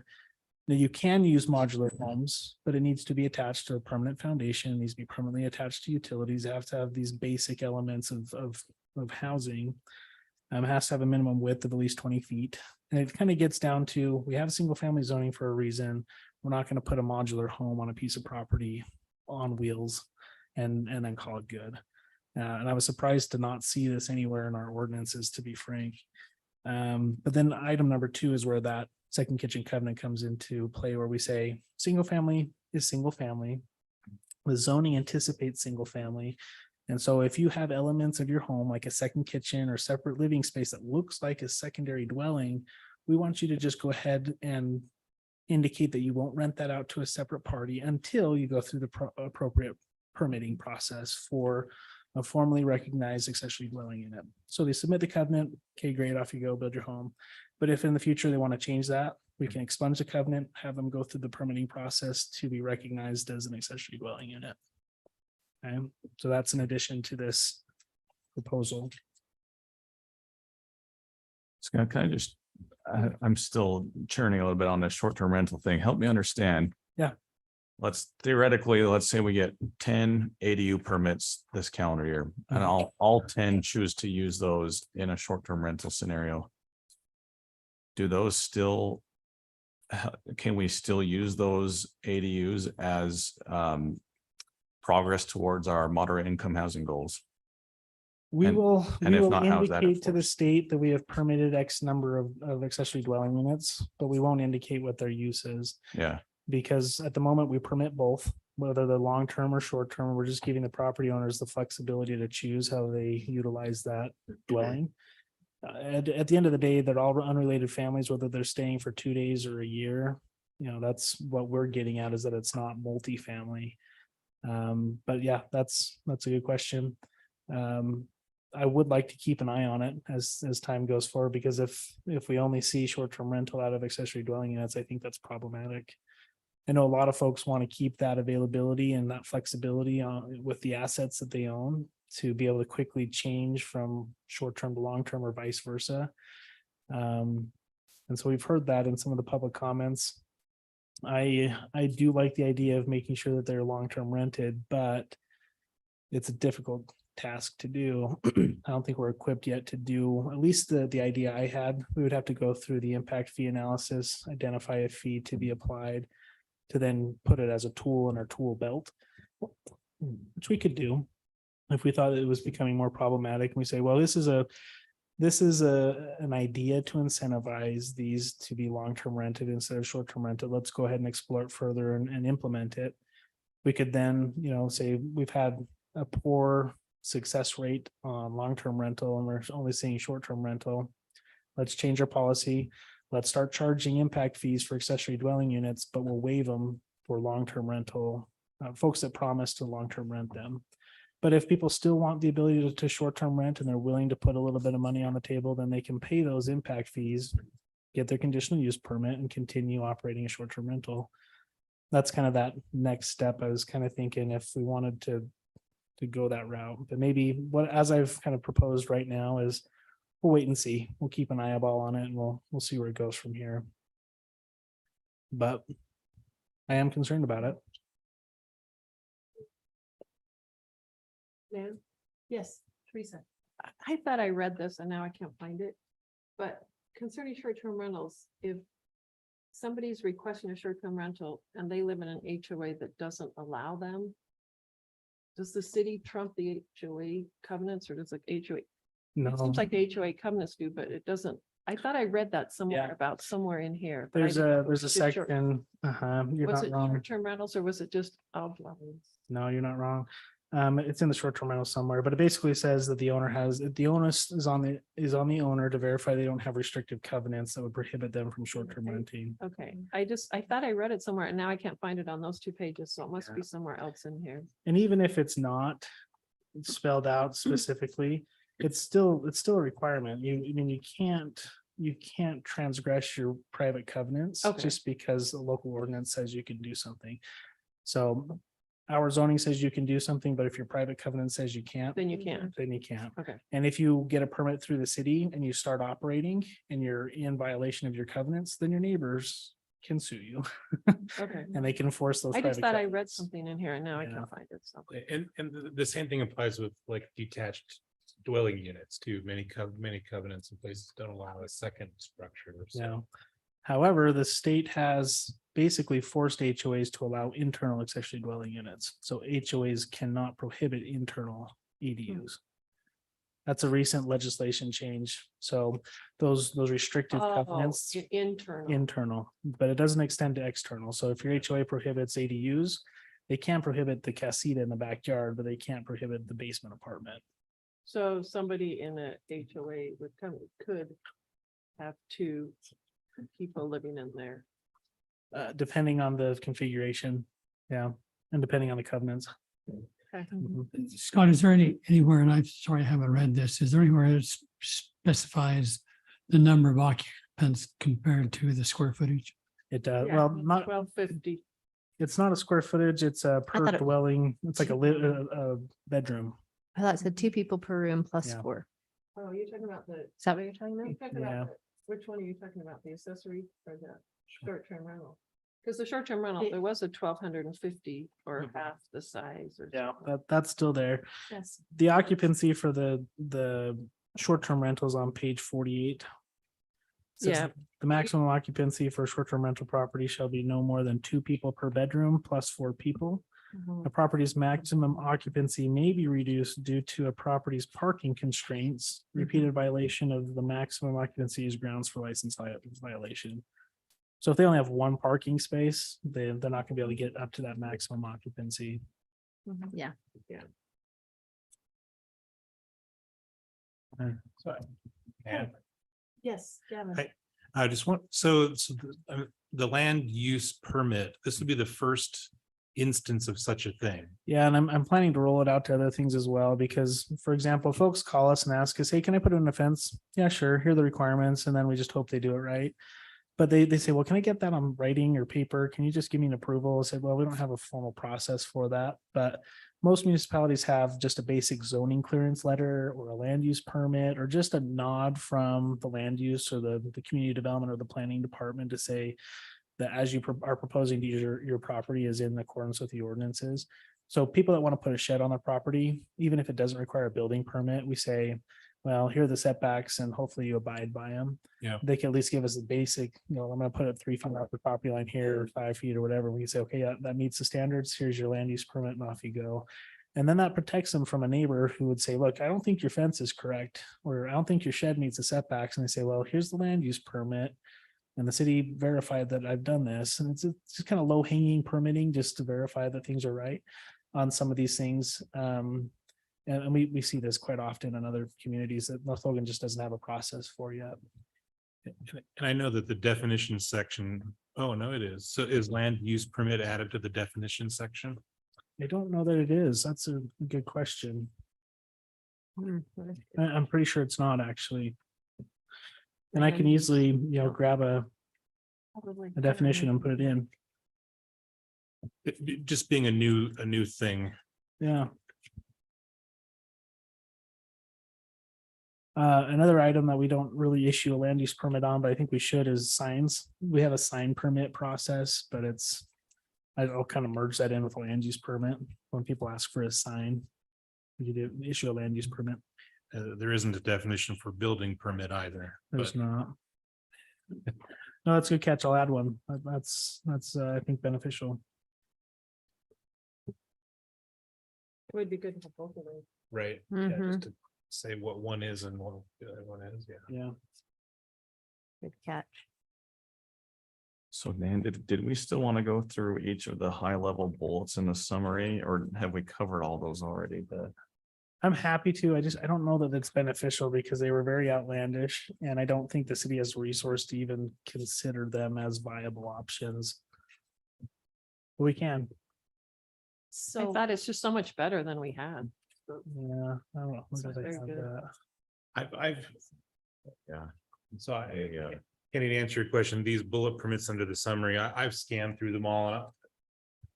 We've talked about them all here tonight to my satisfaction. Right. So. I think reading this and having Scott go through it with us, I feel pretty good about this whole thing. So Yeah. just to make sure I understand the logistics. This does still require public hearing. We've had a public hearing on this particular topic, so we have met that requirement. You guys are more than welcome to open it up to more public comment if you feel like it would be beneficial at this point. Though you don't have to. We've met that requirement if that's something you feel comfortable with. What, okay, so we held a public hearing, but then additional modifications have been made to the municipal code since that time, right? That is true, but it's based on the public comments and the feedback we've received to date. But if you'd like to open it up on it again, there's no harm in doing so. What do you think? I think it'd be good. Why not, right? Public hearings are my favorite. I was, Yeah. Dan's like, yay. Well, I think if we've added, I wasn't here the first time we went through this, so I think this is a great. I think it's a good Paper. update. There's enough changes. I don't think it would hurt to have it. Honestly, It's a lot, it's way different than what it was. Okay. the first time we went through this, we heard one side of this. Every single person that provided input on the public hearing provided input only on in what- favor of short-term Well, rentals. And I yes. know that there are other people who feel otherwise, and I'd like to hear from them. Yeah, I was here for that. Yeah. I wasn't here when we. Oh, yeah, Yeah. you're right. Oh, yeah, okay. Okay, Scott, can we do that? Yeah, absolutely. The crux of the proposal is unchanged, changing short-term rentals to conditional, EDUs to permitted, that is unchanged. A couple of little things here and there, but no, you're right, there have been some changes. So there's no harm. There's nothing in state codes that says you can't hold a second public hearing. That's up to your discretion. We've met the minimum. Short-term rentals, I think it would be worth it just because Yeah. It is a hot they're a topic. hot topic. So when would we be able to do that? You could do that right now. What? You could do that right now. A public hearing right now? Don't we have to let Do we have people to know? notice? Well, so if there's public in the audience, you have the discretion to open it up for public comment. If you'd like to have a formally noticed public hearing, we could do that again as well. What do you choose, commissioners? I guess it did come out on the agenda. Same old lines. So the agenda does have, so there's additional discussion and potential recommendation as potentially what the commission was planning to do tonight on this item. So if you'd like to incorporate more public comment as part of your discussion, you can. If you'd like to formally notice it as a public hearing to have folks come prepared to provide comment, we could do that as well.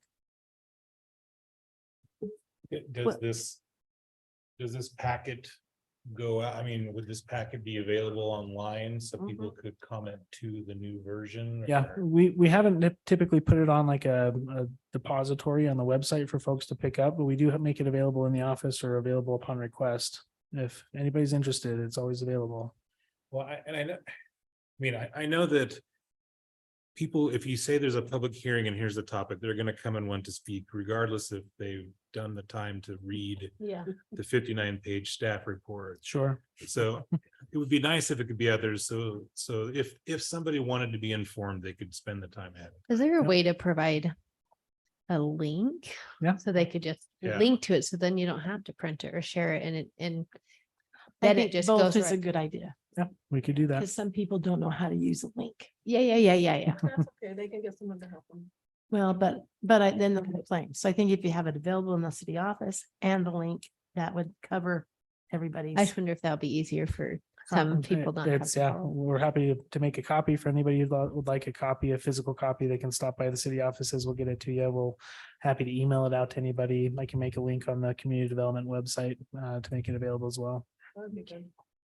Well, this, oh, go ahead. Kenny. Oh, well, I was just gonna ask you, Nan, if we could get quick public, if, and we have some people here tonight.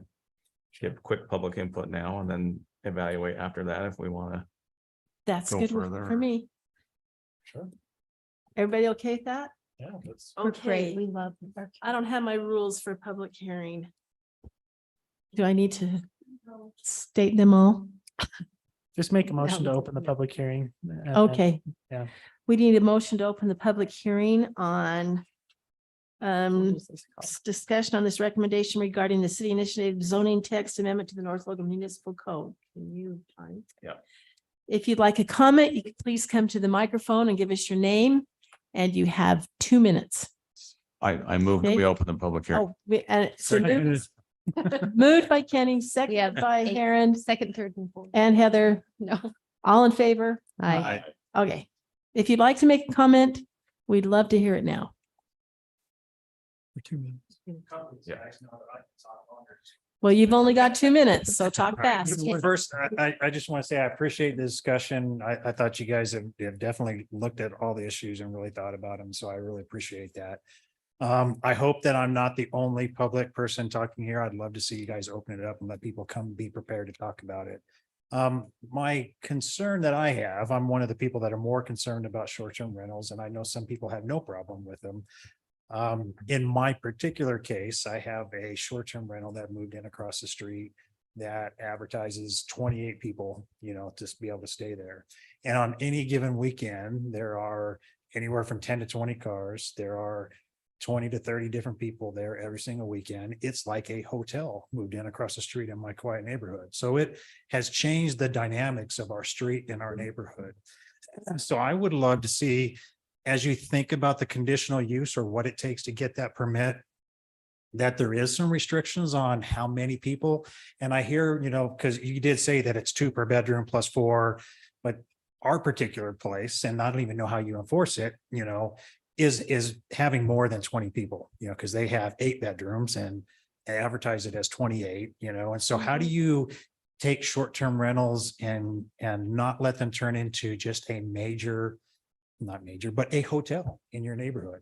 Because if you have like a 3-bedroom and you just have a small family coming there, that's not a disruption to my neighborhood. But every weekend, I've got, 15 different cars there, 20 to 30 strangers that are coming in and out of, that area. And I'm not raising kids anymore, but if I was raising kids, I'd have concern about all these strangers that are there. And I don't know that any of you, if that short-term rental moved in next door to you, that you guys would be happy about it. So are there conditions that you can put on the size is my question. Tell us your name. Tim McKenzie, sorry. Tim McKenzie. Yes. Thank you, Mr. McKenzie. Thank you. You're right on time. Good for you.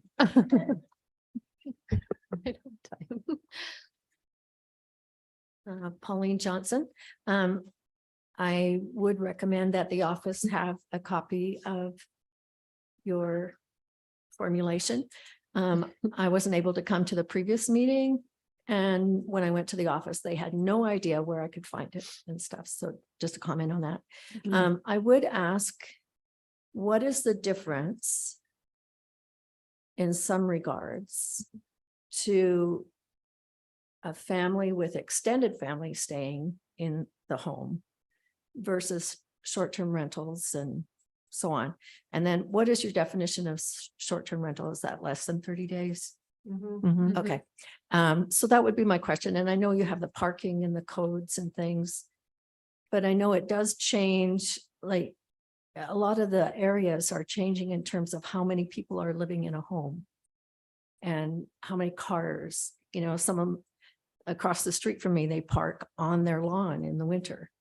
But then the plow can't get around some of their cars because they come out onto the sidewalk. So maybe could you comment on that? Maybe just that relation conversely, or is there maybe a limit per block, how many rentals there are? But then how do you decide who gets it? I don't know. Thank you. All our favorites. Okay. Parker. My name's Lance. I'm across the street from the Lance, Hopkins as what? well. D-Lang, Lance Delay? D-Lang. Okay. I'm across the street from the Hopkins as well, Mackenzie's neighbor. A couple of comments I just want to make. I appreciate you guys letting us make comments here. I don't think we really have time to wait and see how this develops. I think this is a huge trend happening across the country. This is affecting our small community, specifically across the street from me. This money came in from out of town. It's not locals who decided, hey, I need some extra money to supplement my income. It was money coming in as a business. It's a huge effect on my neighborhood. Just as a hobby, I started just taking pictures of across the street, blocking my mailbox so I can't get the mail delivered, cars parking the wrong direction across the street, 14 cars. This was last week, 14 to 20 cars. It is constant. It's not a benign business. I wonder what is the benefit to our community? Like, I don't know, maybe does North Logan receive taxes from this? It's $500 to $700 a night. If you look up on their website right now, this is huge money they're making. So I'm wondering, why do we have zoning? Why do we have a business zone, a residential area? Because it's turned my residential area into a business. It's a huge business. It's coming for all the small communities. It's not benign. There's tons of new people all the time. There's tons of traffic in and out. It's huge, and it's coming for, it came from my neighborhood. It's coming for your neighborhood. It's coming from every neighborhood. And again, there's rules. We can have up to 2 + 4 per bedroom. That would be 20. They advertise right now on their website, sleeps 28. I mean, what's the fire code? What's the safety for me and my family and my small children? I'm just wondering, we just need to protect our communities. Okay, thank you.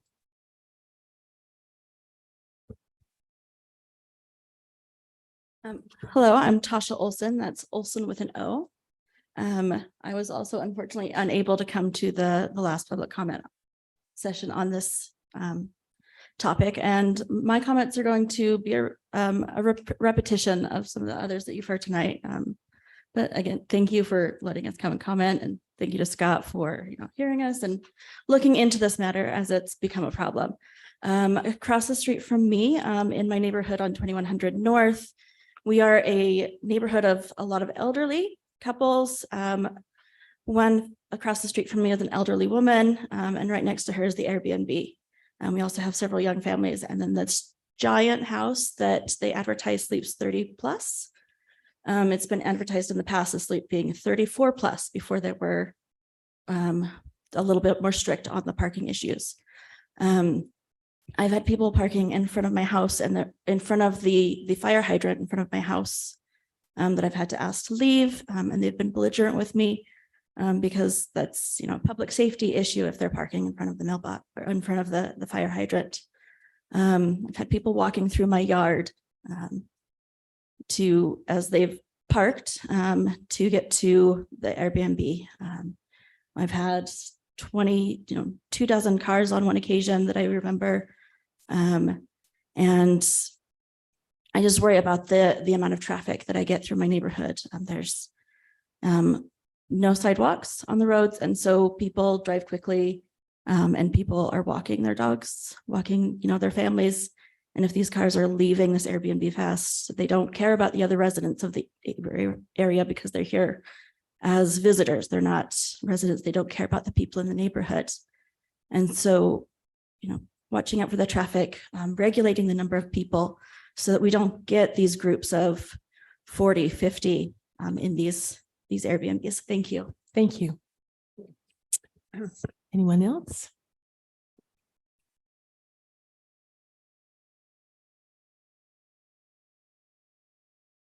My name is Cindy Beeston. I don't live in the area that they do, but I happen to have been at the Planning Commission when that couple brought it up and you denied them. And then we hear now that it's been appealed and approved. And my thing, and it was brought up at the last Planning Commission, when we buy into a neighborhood, we buy into a certain thing. And, the last time we were talking about the veterinary hospital and school, and one of the big issues was You know, these people bought these homes expecting that that was going to be a single family area. These people have bought into neighborhoods expecting that they were going to be in a single family subdivision environment. And all of a sudden we're approving these Airbnb short-term rentals that change the dynamics of their dream home, their dream neighborhood. And, you know, I know you're putting a clause in 2 people per bedroom plus 4. That can be a lot of people as they're talking about. And I think you really need to look at that and say, you know, a maximum of 10 people or something for a short-term rental, no matter the size of it. I mean, it's not fair that our homes and our dream homes are being destroyed by someone else coming in and changing the dynamics of the neighborhood by putting a business in the middle of it. It's, you know, I mean, it just ruins people's lives. Put a limit on these short-term rentals. Say maybe 10, you know, that's only going to, you know, that won't be as many cars. It won't be as many people. I just, it's something to consider. Thank you. Thank you.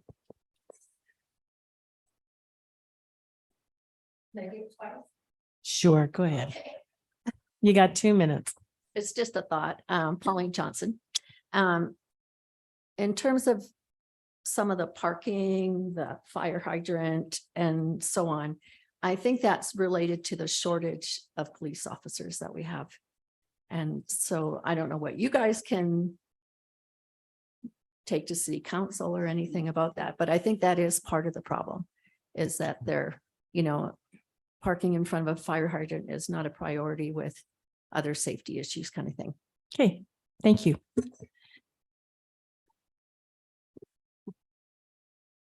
Hi, I am Susan McKenzie. And again, thank you. Thank you for all the time that you've been putting into this. I just have a question. I have a couple of questions.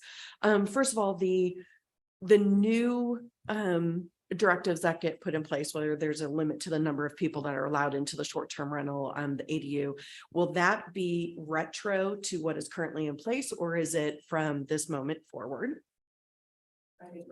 So are they grandfathered in? Correct. So it would not impact my current my current situation. Okay.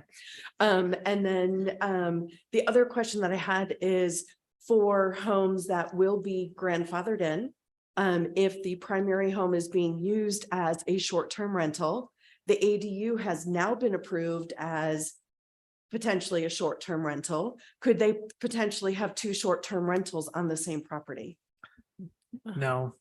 So our existing language is it's a single entity, a single family unit, single Okay. group. So you can't have 2 groups symbiotically using the property. Okay, again, be perfectly clear, the current situations that are in our community right now will be grandfathered in, and it will not have to meet these standards that are potentially approved. That would be right. Okay. Well, they do still have, Hey, the single family is in place right now. So that's whatever's been approved. Yeah. Been approved Right. under that. Yeah, but they wouldn't stipulation. be limited to the 2 per bedroom plus 4. They would Correct. still be allowed to advertise and to rent as 228 plus people, correct? So under their existing business license, it was a home-based business license that those were issued under. They have, I have to go back and look at them, but they were required to get the business license. There's not an occupancy clause in our existing, let me go there. I actually have it up right here. There's parking. There is an occupancy based on the number of parking spaces that they have available, but there's not a cap on occupancy per se. So if you look at some of the homes that we have, the way that the properties are configured, they have very large driveways and they have very large side yards with like RV pads where technically you could park, you know, multiple cars. So the occupancy could be quite large. There is something in the fire code that limits occupancy based on the building structure type. No fire marshal in the United States has enforced this yet, but it does say no more than 10 before it goes to a different classification of a structure. which is fire sprinklers and more commercial type development. But nobody in the United States has pushed on the gas on that. No fire marshal has made it a point to enforce that provision. So I think that there's probably a way to lean into that a bit, but it's just not common and it hasn't been utilized and it hasn't really stood the test of scrutiny or, lawsuits and appeals, Well, Yeah. And then the other question or comment that I had is, when the business licenses are granted, are the homeowners that are are homeowners notified of businesses that are coming into the neighborhood? No. And as being quote unquote a home business, it's actually a commercial business since they are renting out to 20+ people. So does that not fall under commercial license in a residential area where it's zoned for residential use? It is zoned for residential use, but our code very specifically indicates that home-based businesses are allowed in any of the residential zoning classifications. And so we have an ordinance very specific to home-based businesses. That's how we issue those home-based business licenses. A short-term rental under our current language is a home-based business. So yes, it is commercial in nature, but it is permitted in those residential zones under our zoning classifications. Yeah. Correct. In the ADU, thank not you. in the primary residence. So Yeah. thank you very much. Thank you. Anybody else? 1 minute. Another question. Can I make another question? So is it possible to add to your thing, a limit of the number of persons? We'll 2 talk per about it. bedroom, +4, not to exceed 10? I don't know. We'll talk about that. No, but I'm just saying, Yeah. because the issue with these people is the excessive amount of cars and people. Mhm. But because these are single family homes in a single family zoning, is it possible legally to say, 2 per bedroom +4, not to exceed 10 per residence? I believe the That's all I'm language. That's a asking. good states idea. that they can't park off the road. They have to park off the road. though. Nan? Yes. Mhm. Wait, just a minute, Teresa. Okay. Anybody else? Okay. Our public hearing is closed. If I had, oh, good. Closed. Okay, So Teresa. official. So I just have a question about the parking on the street, because if I look back to when you go into the home-based businesses, it does not allow for parking on the street, even before it was changed, from my understanding. It's was not mine as too. clear as one might hope. Oh, It says you have to provide parking off-site, but it doesn't mean that they have to use that off-site parking and that on-street parking is not permitted as Mm. currently drafted. It's actually right here. I'm that's what I just was seeing it wanting right to- here, but it says, Yeah. What page are you on? How quickly? it's on page 7. On-street parking is not permitted from November to March, right? Well, during, Well, it's the not- snow ordinance, the winter ordinance, yeah. it's not permitted here. This is the existing language under our home-based business license, particular to short-term rentals. There's parking that says you have to have a certain number of parking spaces for the occupancy, but then above, there's a provision that is applicable to all home-based businesses, regardless of the type. Let's see, where was it?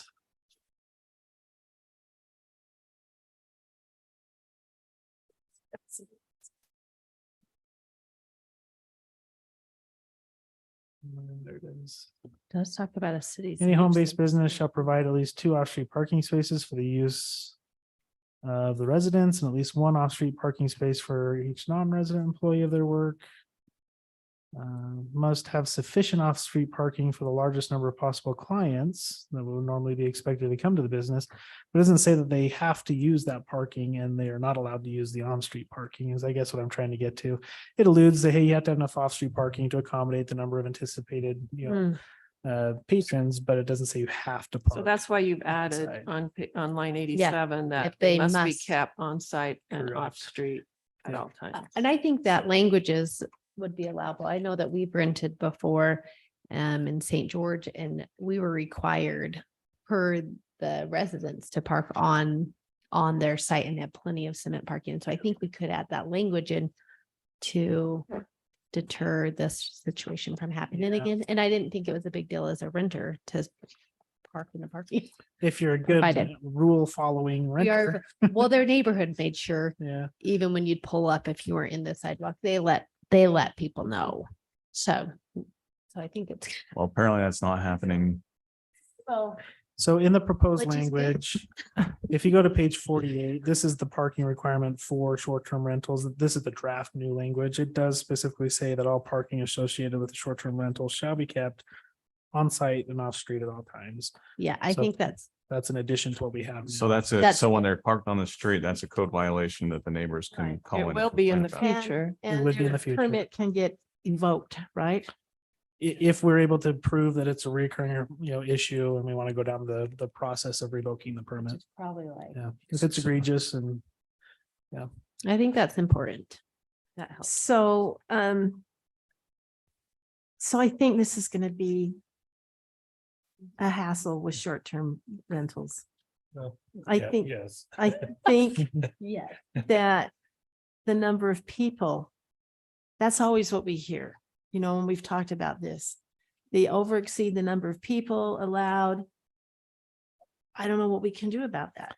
they just run the risk of potentially losing their conditional use permit in the future. So when we have it conditionally permitted, we have a way to take away that allowance. So there's one way now, it's under the business license. So if they're egregiously, outside of the bounds of their business license, we could revoke the business license. But as proposed, if we give them a conditional use permit, we could remove the business license and a conditional use permit. Just one more layer of potential revocation. Go ahead, Gavin. Gavin? Yeah, so so as I look at the parking piece here on page 48. Mhm. I did the math, so if a rental has enough rooms to allow 20 people. To me, that if I do the math, it says you need 7 parking spaces. Beyond the, say, 2 required for the resident. So 9 parking spaces. One thing we might be able to add to this is say that all parking has to be, any car have to move should be able to leave and come at any time. So you can't like stack 3 or 4 deep where you have to Yeah. have this parade. I'm just, again, to try to make the parking more of a driving factor. I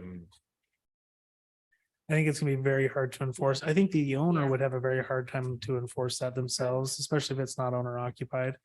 I think that would be a challenge. So, so for example, somebody who wants to abide by the rules and they're keeping a close eye on their tenants. It's hard for them to keep an eye on the parking at all times and making sure that somebody doesn't park on the street just out of convenience because there's one car in the garage or one car in the driveway and they just want to park on the street for whatever reason. That's tough. The parking it's tough. But am I right in saying that basically if you have 20 people, you need 9 parking spaces? Is the math right? So you'd have to have one 3. space. Just to be a short-term rental, you have to have one, right? And then you have to have one additional space for each additional 3 persons, right? So -3 from 20 is 17. Right. So. you So need 17 Divided divided by by three. 3. But my question on that, I was on that, would it be possible to change that second 3 persons to 2 people? Because I just think Airbnbs, I just Couple. think like it's a lot of adults. Yeah. And could you change it for one additional off-street parking for every additional 2 persons? That's a policy decision. Yeah. Or just cap, can we not just cap the number of occupants in the building Can and we do then? that? Yeah. That's Then really all hard the though when it's different complexity of- sizes. I mean, those houses are all different sizes. Well, yeah, I agree, but since it's in a residential neighborhood, I still think it's appropriate to at least consider a cap, just a blanket cap, because You limit the number. even of if you have a really units. long driveway, like Gavin said, people aren't gonna triple and quadruple park into that driveway. So it's gonna overflow onto the streets and it is in a residential neighborhood. That was my other thought during the public comment was I think the comment that treating short-term rentals as an in-home business is not the spirit of the in-home business definition that we originally had many years ago. And so, Right. It's interesting you make that comment because if you go to, I think I can point this out. This is, 2013. Yeah. That. Yeah, 'cause this is all new. So maybe we shouldn't be treating these as in-home businesses because they're really not. Well, that's why I think it's separate now. That's why we have the Yeah. different thing on 48 and 49. What's our rule on business license, not in-home businesses?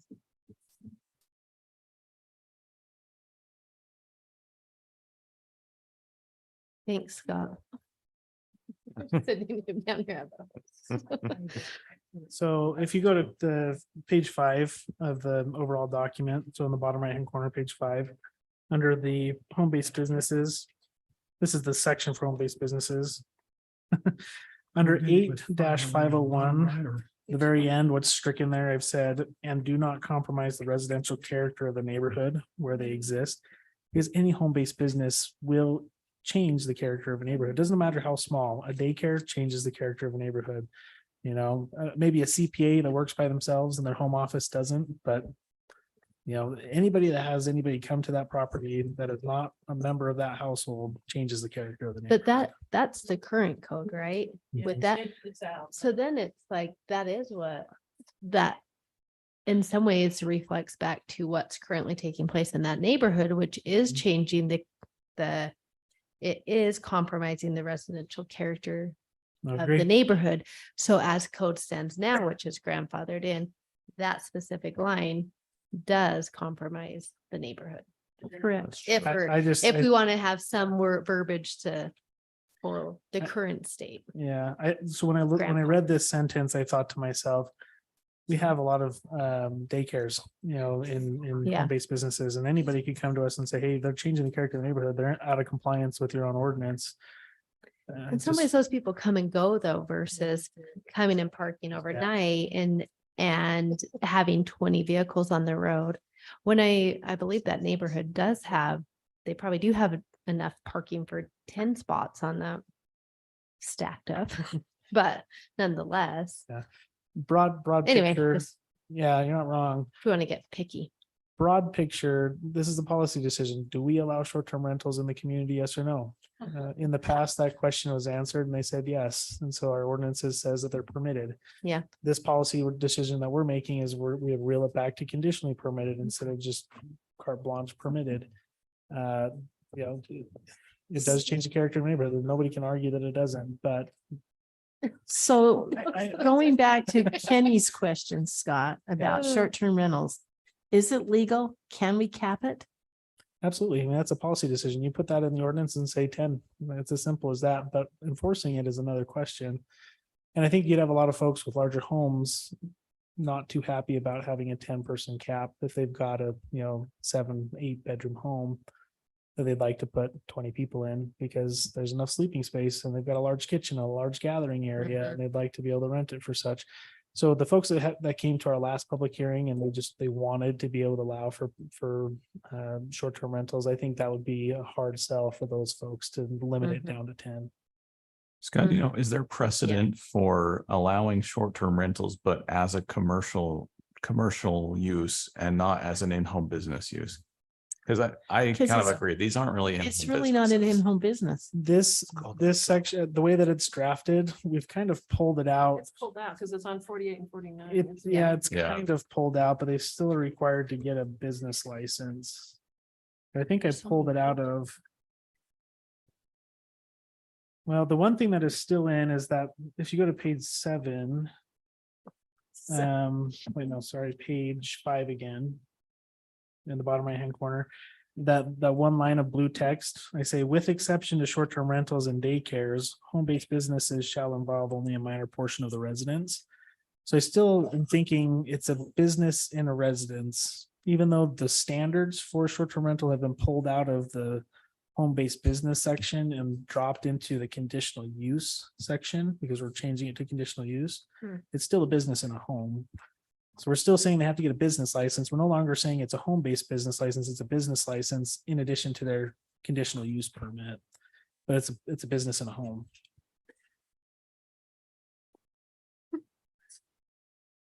And we're saying under our zoning ordinance that short-term rentals would be conditionally permitted in any of our residential areas. That's changing from permitted in all of our residential areas. And I think folks say, no, it's still residential because it's a dwelling and it's being used as a dwelling. Who cares who's occupying the dwelling? But other folks, I think it's a fair assumption to say it is a commercial business because it's generating tax revenue and it's taxed as transient room tax and it's commercial venture.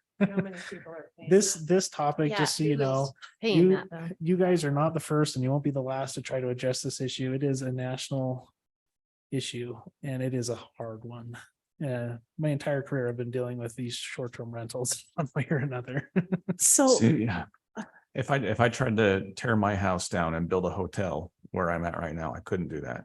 But Right. I can rent out that same number of rooms to the same number of people in my house right now as a short-term rental. So it just feels, And the structure wouldn't be built to a commercial standard either. mhm. yeah. It's a very tough thing and it's pervasive. So tell me again, the fire code, the fire deal that never gets enforced. If you read the fire code, once you change the occupancy of a structure beyond 10, then it changes the classification. And I don't have the classifications memorized, but it then goes to more of a strict building code requirement where they have to build it with different materials and different standards and different fire suppression methods.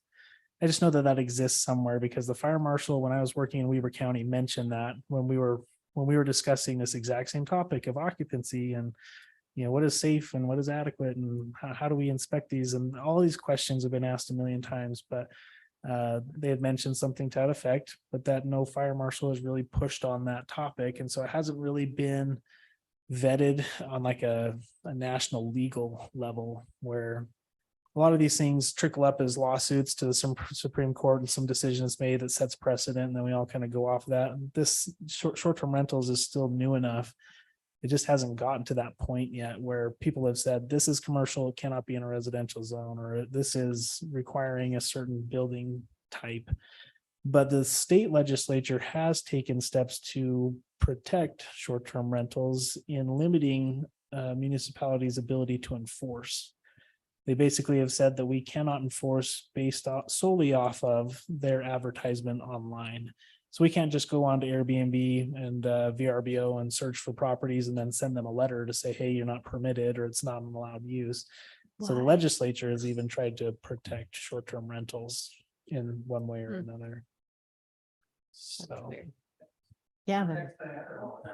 Yeah, very good question. Write your representatives. why they're not following policy? Gavin, Yeah, I'm trying to think of, okay, so what's a path forward for us, right? I don't know. I'm I- totally, I have a flustered. suggestion, I guess, so I think, so we've held a posted public hearing, we've made some changes, I think we should do it again, and maybe in the posting, the title, we can say something along the lines, and the planning commission is especially interested in hearing comments on capping number of people in a rental, parking spaces, to elicit a nice robust discussion, so we don't have half and half and we don't agree, right? And so anyway, it'd be nice to do that. And then we've had that discussion, and then based on what we learn, maybe people can learn from each other a little bit in that conversation, but I think that'll give us the information we would need to say, and there's a cap on parking or this or this or this, and then we got to put something forward. So okay, Teresa. that's Gavin's suggestion. What is? Teresa, Teresa. I've kind of changed my tune on having another public hearing. Well, well, the whole point is the people who are going to complain, their place is already grandfathered in. I mean, I'm not saying we can't learn from that. I'm not saying that, but I feel like we have. not if they don't have a building permit, not if they don't have a business permit. Yeah. Well, Would they? okay, but I mean, that's another process. That's not Good us. deal. But I'm just saying, like, we've talked about all of this stuff on 48 and 49. And if we feel good about it, like, I would like to see the additional change, parking be to two persons instead of three. I would like to see that changed. I think that would be good. But I think if we had this in place for what we've heard the complaints about, we wouldn't have those complaints.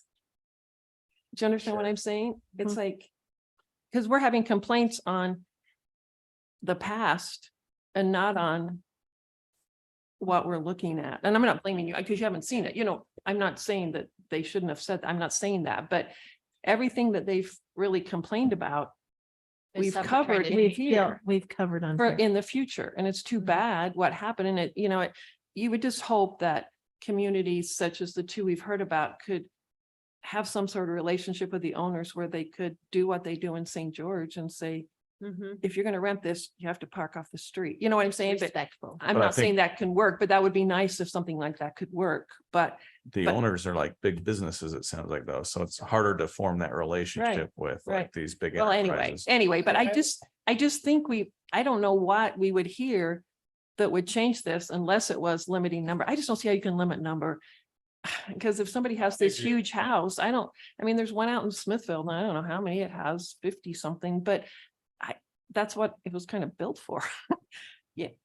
So I don't know how you can limit it. If you limit it to 2, that would require This, 10 or 12 parking spaces for 20. and how people. many people have that many And spaces? that's something that can be seen, it can be counted. And this says off the street. I mean, Yeah, everything we've yeah, heard yeah. about is covered here. This is. And it would come to you for a conditional use permit where you could look at the property specifically, what their parking Count how arrangements many are parkings. and say, okay, well, it looks like you've got 6 reasonable parking spaces, so here's your occupancy. And that could be a condition of approval from there. If I may, we've had 3 public discussions on this topic. I know. Yeah. And we've heard a very wide gamut of concerns, people who are very much in favor of short-term rentals, people who are very much opposed to short-term rentals. And folks, now we've had some reasonable discussion on, okay, well, you know, there are certain things we can do to mitigate problems and certain things that are difficult to enforce. Where I'm at, and this is purely selfish of me, is we as a community have a lot of business to do through the planning commission over the next couple of months. Mhm. We have very big changes to our ordinances we have to do for subdivision review, state mandated with deadlines. We have got to get started on that. We have our general plan coming up very soon. We have 2 proposals from consultants. We need to choose a consultant. We need to step on the gas and get that project going so we stay within our grant timeline for those funds. So we need to be expeditious in some ways. I'm not saying we should limit our discussion, but I say we be prudent in our decision making just because there's a lot of things for us to do as a community. I think I agree with Scott. I think and Teresa, I think we've heard the 4. I'm glad. I appreciate your comments. We've heard the against. And I don't know what another public hearing would change. And I on also would that. argue that the changes we have made are less restrictive than the last red line that we had. For example, we're no longer banning short-term rentals and ADUs. We are leaving the proposal the same as what it was in our past public hearing. So I don't feel like there's more here for the public to opine on that we have not heard from previously. I think, oh, go ahead. Let me Gavin. try this. I move that we provide a positive recommendation for the Staff. for the positive recommendation for the proposed amendments to adjust multiple sections of the code per the updated staff report and changing the parking requirement from 3 to 2 for additional lodgers. To add on that to on property. It's here. It's here, there. yeah. It's all there. It's all Um, there. So that's Kenny? that's my motion. Okay, well, before we vote on that, Kenny, you have something to say? Well, I was just gonna say, the reason why I suggested. So just so that we're following parliamentary procedure, once we have a motion on the floor, we either need to second it Okay, or it fails first. So let's see if it has a second of support. You can have a discussion after the second. And add to it. You can. Okay. You can make an amended motion. Okay, That's true. do we have a second? I'd second it. All right, it's been proposed that we send a positive recommendation with the changes to 2 parking spaces And staff for the addition, yeah. For Yeah. additional- per additional, what am I saying? now? Lodgers, Okay. occupants. For every additional occupant? Is that everything? With the updated stuff. And to that updated staff report, All in favor? No, so- you can do Yeah. a discussion. So now that we have a motion, Now and a we can do second, it. then we Okay. can discuss the motion. Okay, let's discuss it. Kenny, So the only reason I suggested another public hearing was because from the last public hearing, a lot of the code update, a lot of the modifications have changed. And I just don't think the general public has had a chance to review the latest modifications and provide input. So in an effort to promote transparency in what we're doing here on an especially hot topic, that was why I wanted to have one more public hearing. Sure. And I totally agree, Scott, like, it pains me to even suggest that because I know we don't have time for it, but it's important. And I don't want to imply that I want to stifle any public input. That is not at all my my reason for wanting to make sure that we just keep business moving forward, right? It's more that I know we have a lot to do and there's little time to do it in. hey, I had a, go ahead, Aaron. Rules of order is that we vote on the motion, Yeah. and then if you want to, you can come back and amend that, No, you can have discussion. and you can have discussion then. No, you can have discussion. And then from that, then you vote on the amendment. No, you can have Well, discussion. can't we discuss now before we vote? Oh, yeah. Yeah. Oh, yeah. Yes. Okay, So if you open it up to discussion, you can, we're opened up to discussion. okay, go for it. Okay, I think I've said my I piece. think Kenny said his, I have another question or comment that would go into this proposal. And maybe it's already in there. In a conditional use permit, the planning commission has the ability to set some guidelines to the proposal that's offered. Is that right? Or do we have to have guidelines before a proposal comes in or what? Good question. So we do have standards. So in the ordinance, there are standards that have to be met by each short-term rental proposal. And if they don't meet any one of those standards, we can deny them. But if they meet them, we can also look to see, are there any conditions that are reasonable to mitigate, not eliminate their impacts to their neighbors? And that's where you have the discretion to say, okay, as a condition, we think maybe you need to have this in place. Or maybe we need, and that's hard for me to say examples just off the top of my head, but it does allow for that latitude. But you can't just go off in the bushes and impose an arbitrary condition that has nothing to do with the Right. proposal. But in this proposal, that option is there for a conditional use permit when it comes before the planning commission, That's correct? Mhm. Okay. Well, and the idea right here is my understanding that let's get this in place and if we need to readdress this in 6 months, maybe when we're Yeah. here, a few things, would you open that up again? Or is this We like, certainly can. No, we certainly can learn from our code. What I'm saying is, we've identified issues. We're trying to address those issues. We don't have time to solve all of the problems that may or may not occur. And that's what's hard is you want perfection, but at the same time, there are things that we need to do and there are critical things that are vying for our time. So we just need to prioritize and satisfy as much as we can with the time we have available. And I think that this proposal tries to do that, solve the issues we've been having with some of these past decisions we've been forced to make over the last year, fix those loopholes, those issues, knowing that it's probably not perfect. There's going to be things we learn from it. There's things that are going to come up and we can always open up a new file to make additional adjustments when and where needed. So don't think we've got to hit the bullseye, do or die. There's no other opportunity to Yeah. fix these things. That's Just not mitigate. necessarily the case. Okay. Any more discussion, anybody? Somebody said something? I was just gonna say question, Madam Chair, which means we can vote on it. All right, ready to vote? All in favor of sending on a positive recommendation? Go through all this again regarding a city initiated zoning text amendment to the North Logan Municipal Code. Related to short-term rentals, accessory dwelling units and conditional use permits. All in favor? Aye. Any opposed? I think I still oppose, but Okay. Okay. yeah.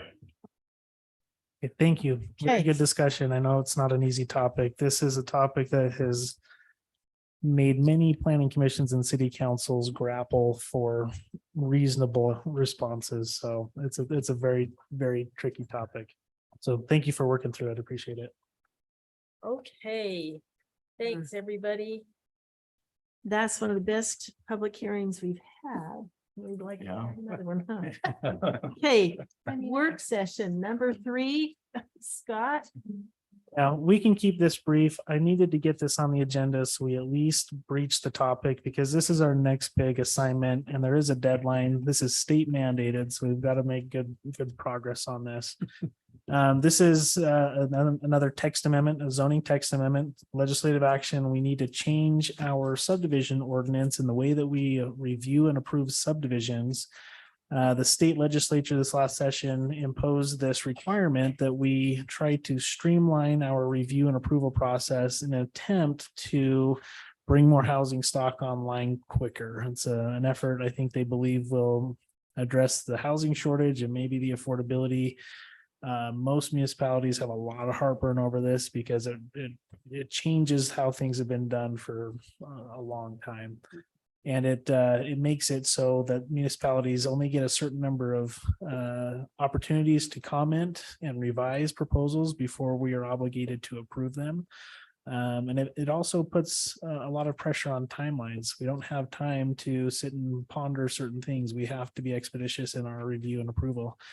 So very short timelines to take an application in, turn around a review, and then have an applicant respond and resubmit. And we only have so many revision cycles that we're allowed to conduct before we are obligated to push them along if they show compliance. So let me pull up something here real quick. We can keep this short, but I do want just a little bit of feedback before we finish for the evening. So there's a few things that we are mandated to do, and there's a few things we have some discretion that we need to make a decision on as a community. So the deadline is February 1st for our municipality. Our population is greater than 10,000, so we are in a bucket that is required to do this quicker than other more rural communities. They have an additional year to address this, but we do not, unfortunately. Okay, so what it is, the mandated requirement is that all subdivisions have to go through a 2-step process. We currently have a 3-step process. As you know, we have a concept plan, we have a development plan and a preliminary plat. Those are step 2, and then we have a final plat, which is step 3. This legislation prohibits municipalities from using the concept plan. So we are not allowed to have a very high level view discussion of a project before it comes to us. So it will come to us in the form of a preliminary plat and a development plan first off.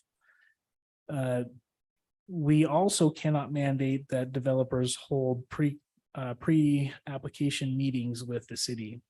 So if an applicant wants to just come in, guns a-blazing, they can provide us with an application and we'll have to take it and review it from there. We can't put our opinion into it or our comments to say, did you think of this? Did you think of that?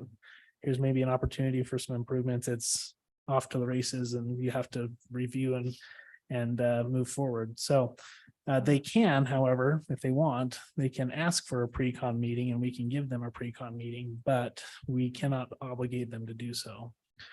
Okay, so the first step in this process is we have to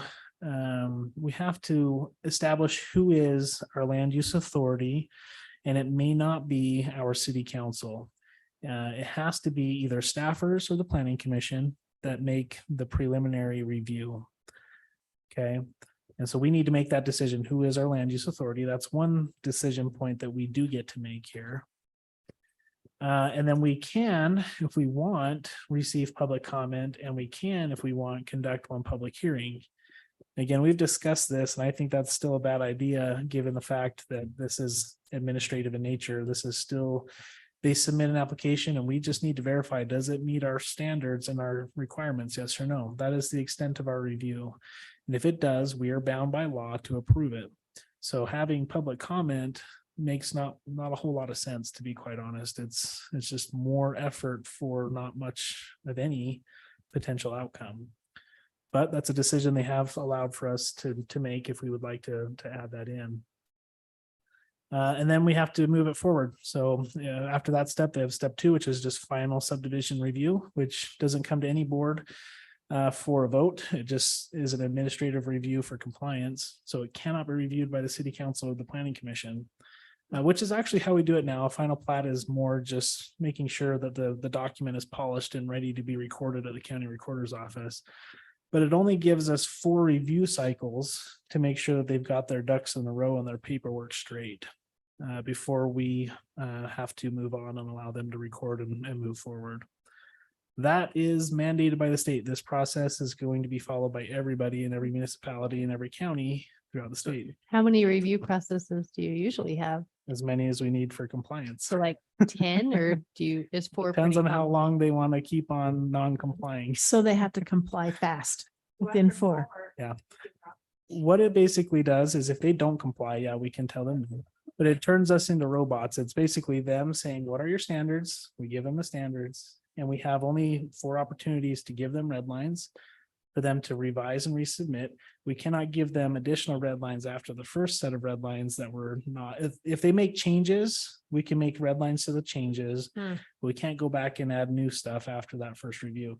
So what it basically means is we're gonna have to ask for the developers to give us the moon in the form of a complete application. You guys submit everything that we ask you for. We'll tell you no until we feel like there's enough to review.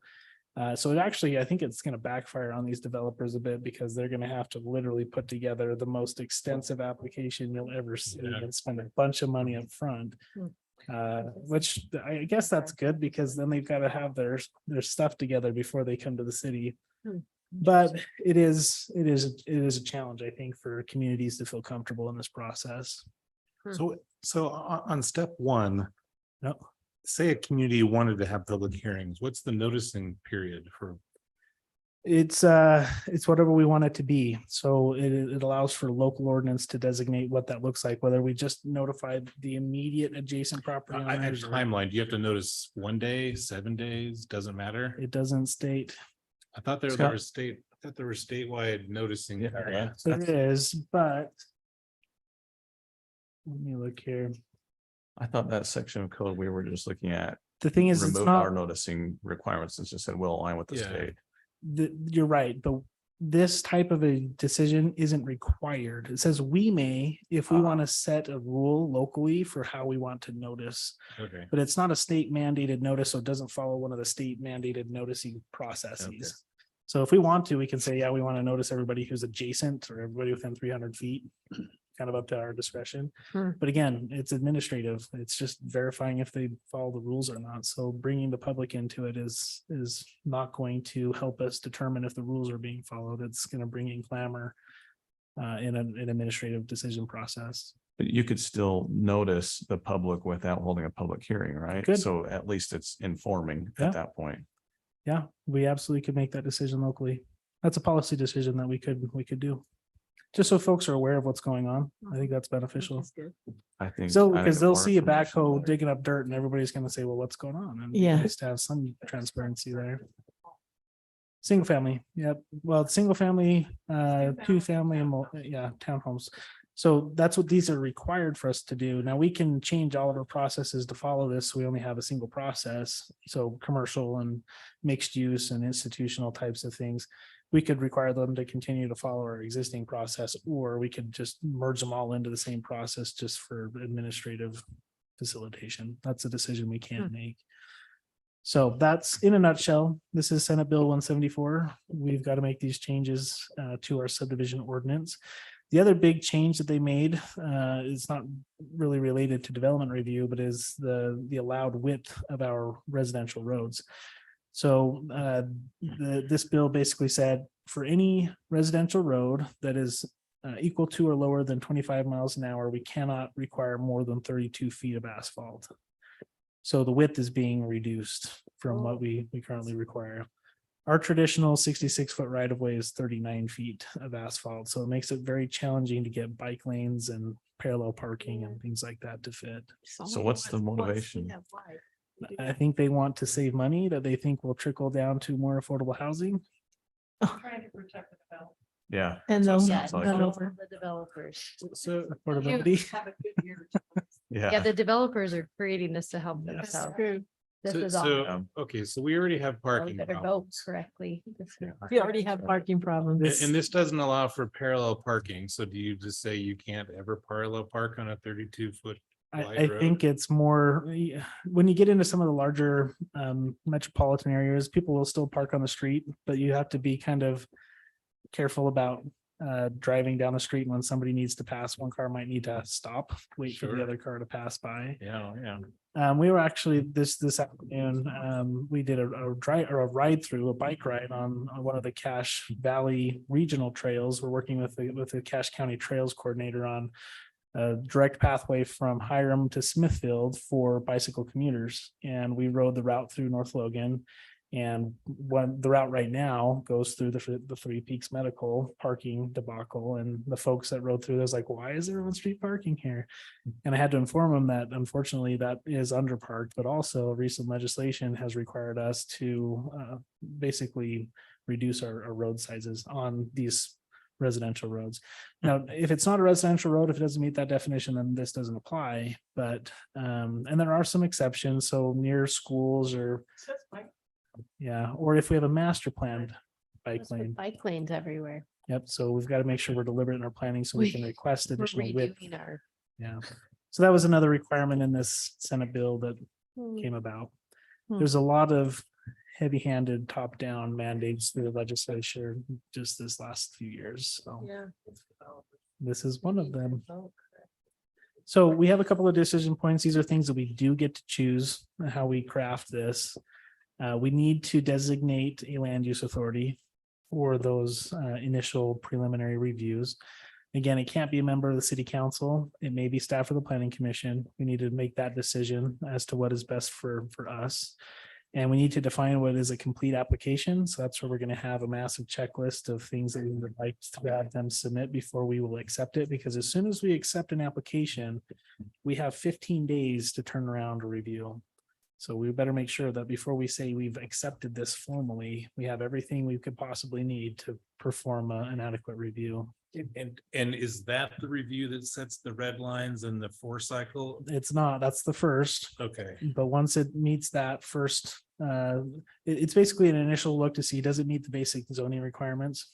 Does it have adequate frontage area, accessibility, those types of things. But once we give them that approval, it goes to the final plat, which is then just administrative for staff to verify that the final plat meets the final platting requirements. And that's where we only have 4 revision and review cycles.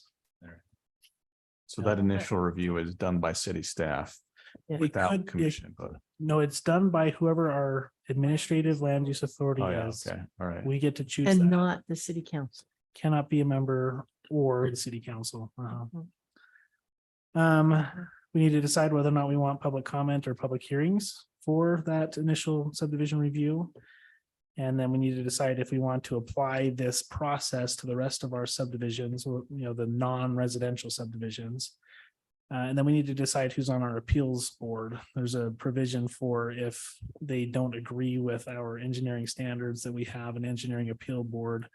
So we just need to make sure we know who our engineer is that would service us on that board. So those are the decisions we do get to make. The other mandates we do not. And so the biggest thing I would like to have feedback from the planning commission on is this question of who is our administrative land use authority. Like I said, it can be the planning commission, it can be staff. Now, with these preliminary discussions on subdivisions, but like we've been used to, it's come to the planning commission. However, we can make a change to where it can go to staff, or we can appoint a design review board, or we could just continue to have it be the planning commission.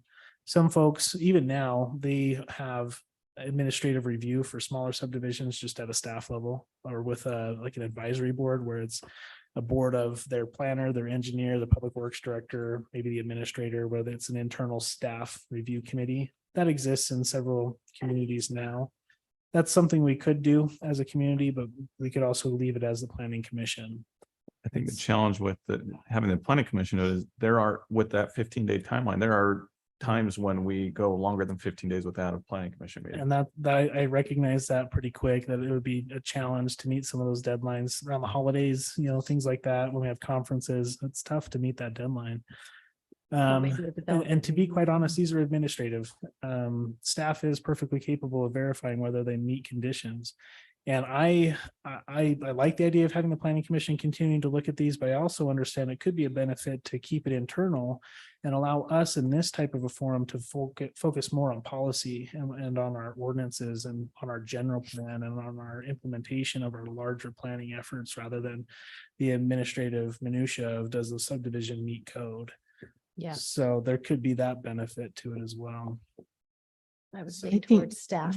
I think staff knows it better than we know it to begin with. I Yeah, would but too. it's good to see, have more eyeballs on it too. That's helpful Yeah. sometimes. What that means is like a vacant lot zone for something. It could go through and get platted and build all the building permits, and it would never go past the planning commission. That's right. Not- No, it is zoned. If it's zoned for Yeah, that. if it were in the appropriate Yeah. zoning. So basically, the planning commission if, for example, we had a staff level administrative land use authority, the planning commission would continue to service our review of all of our conditional use permits, all of our text amendments, all of our general plan amendments, the instigation of a new general plan, which is your primary role as a planning commission, is to create and adopt a general plan, but not just adopt it and put it on the shelf, to continuously review it and revise it and implement it. And that's, once we get a new general plan out there, there's a lot of steps that we're going to go through to implement the general plan, where we're changing ordinances, we're updating our policies on certain things. And that's where having this dialogue with a board is helpful. That's, I think, the primary role of a planning commission. They have historically reviewed and approved subdivisions, but their administrative decisions that does it comply, yes or no, check the box kind of a deal, where staff can do that. But those are thoughts that I have so far. I don't know that I lean one way or the other. I just see that there are some dilemmas of bringing them to the planning commission if we have those 15-day turnaround periods. It's really challenging for anybody to go on vacation or to be out, for a holiday, and then still meet some of these deadlines, especially in a small community where you don't have 2 or 3 planners to back up, when one person needs to be away. So you're looking for feedback tonight? Or Chew on it, think about it. We don't have to make any decisions, obviously. I think that we probably will have a work session with the city council on this question as well. I'd like to kind of get their feedback before we move forward with a formal recommendation, just so everybody's on the same page of the changes we're going to have to be making, and that the decision or the recommendation the planning commission is going to have to formulate before it comes before city council. So anyways, think about that. Think about positives, negatives. If you have a preference, we'll talk about this again at our next meeting. I do need to start putting pen to paper on red lines. We've got to start adjusting the subdivision ordinance to fit this in. So I'm hopeful that we'll have a reasonable draft to at least work session at our next planning commission meeting. We can have more discussion on this land use authority question. But once we get into November, December, decisions like this are challenging just because we have holidays and folks are coming and going, which is understandable. But then we just have January before we have to have this implemented February 1st. So I'd like to make some good progress on it in October and November. And then hopefully by the time February 1st rolls around, we have a polished product to adopt. Good. Okay. And you can keep us informed. I mean, this last time, Scott, with our homework was really helpful to me anyway, Yeah, and I'll try to get red lines out sooner than later, but sometimes I'm working on it up to the deadline. And then keep in mind, work sessions are meant to be, this is how the sausage is made kind of a deal, where we got to just get the policies and the decisions and the language out on the table, and then we'll polish it from there. So we'll work on it. Okay. Thank you. Okay. All right. Thank you. Any more staff business or discussion, Scott?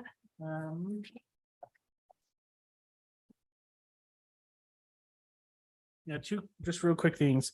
I mentioned just quickly, we did receive 2 formal proposals on our RFP for the general plan. One of which was from a firm called Rural Community Consultants. They're a firm local here to Utah. And then another proposal from Sunrise Engineering, which is a larger Western United States, multiple office, larger firm. But they do have a planning element to them. We have begun reviewing those proposals in a smaller selection committee. So we put together our mayor, our city council liaison, Emily, she was here a minute ago, Emily Schmidt on our council, and then the chair and co-chair of the planning commission, just to review the proposals. And then we'll have them make a recommendation to city council on which we think is best for us to hire going forward. So we anticipate doing some interviews with each of those individuals, and we're also going to reach out to past clientele to see how was their experience. Was it a smooth process? Did they get nickel and dimed? Did it come out on budget and on time? But then, yeah, we'll formulate a decision and or a recommendation and take it to the city council for a decision. So we should be jumping into the general plan in earnest by November, December, 1st of January. The first part of the general plan is kind of slow. It's collecting a lot of data. It's generally the consultant just doing a lot of background work. They're putting together a website. They're putting together surveys and those types of things. And then we'll really go out in earnest to the public and doing public hearings and those types of things in January, February, first quarter of 24. So just an update on that. I think that's about it. Like we're a Okay, little bit ripe on time, so. great. Any planning commission business or discussion? More so, no? All right, our next meeting is the 5th of October. Is that right? Correct. Yep. Okay. I think now we can have a motion to adjourn. I move we adjourn. Second. Who seconded it? Gavin? I'm Okay, just Harris curious. moved and Gavin seconded that we adjourn. All in favor? Aye. Any opposed? Thank you, everybody.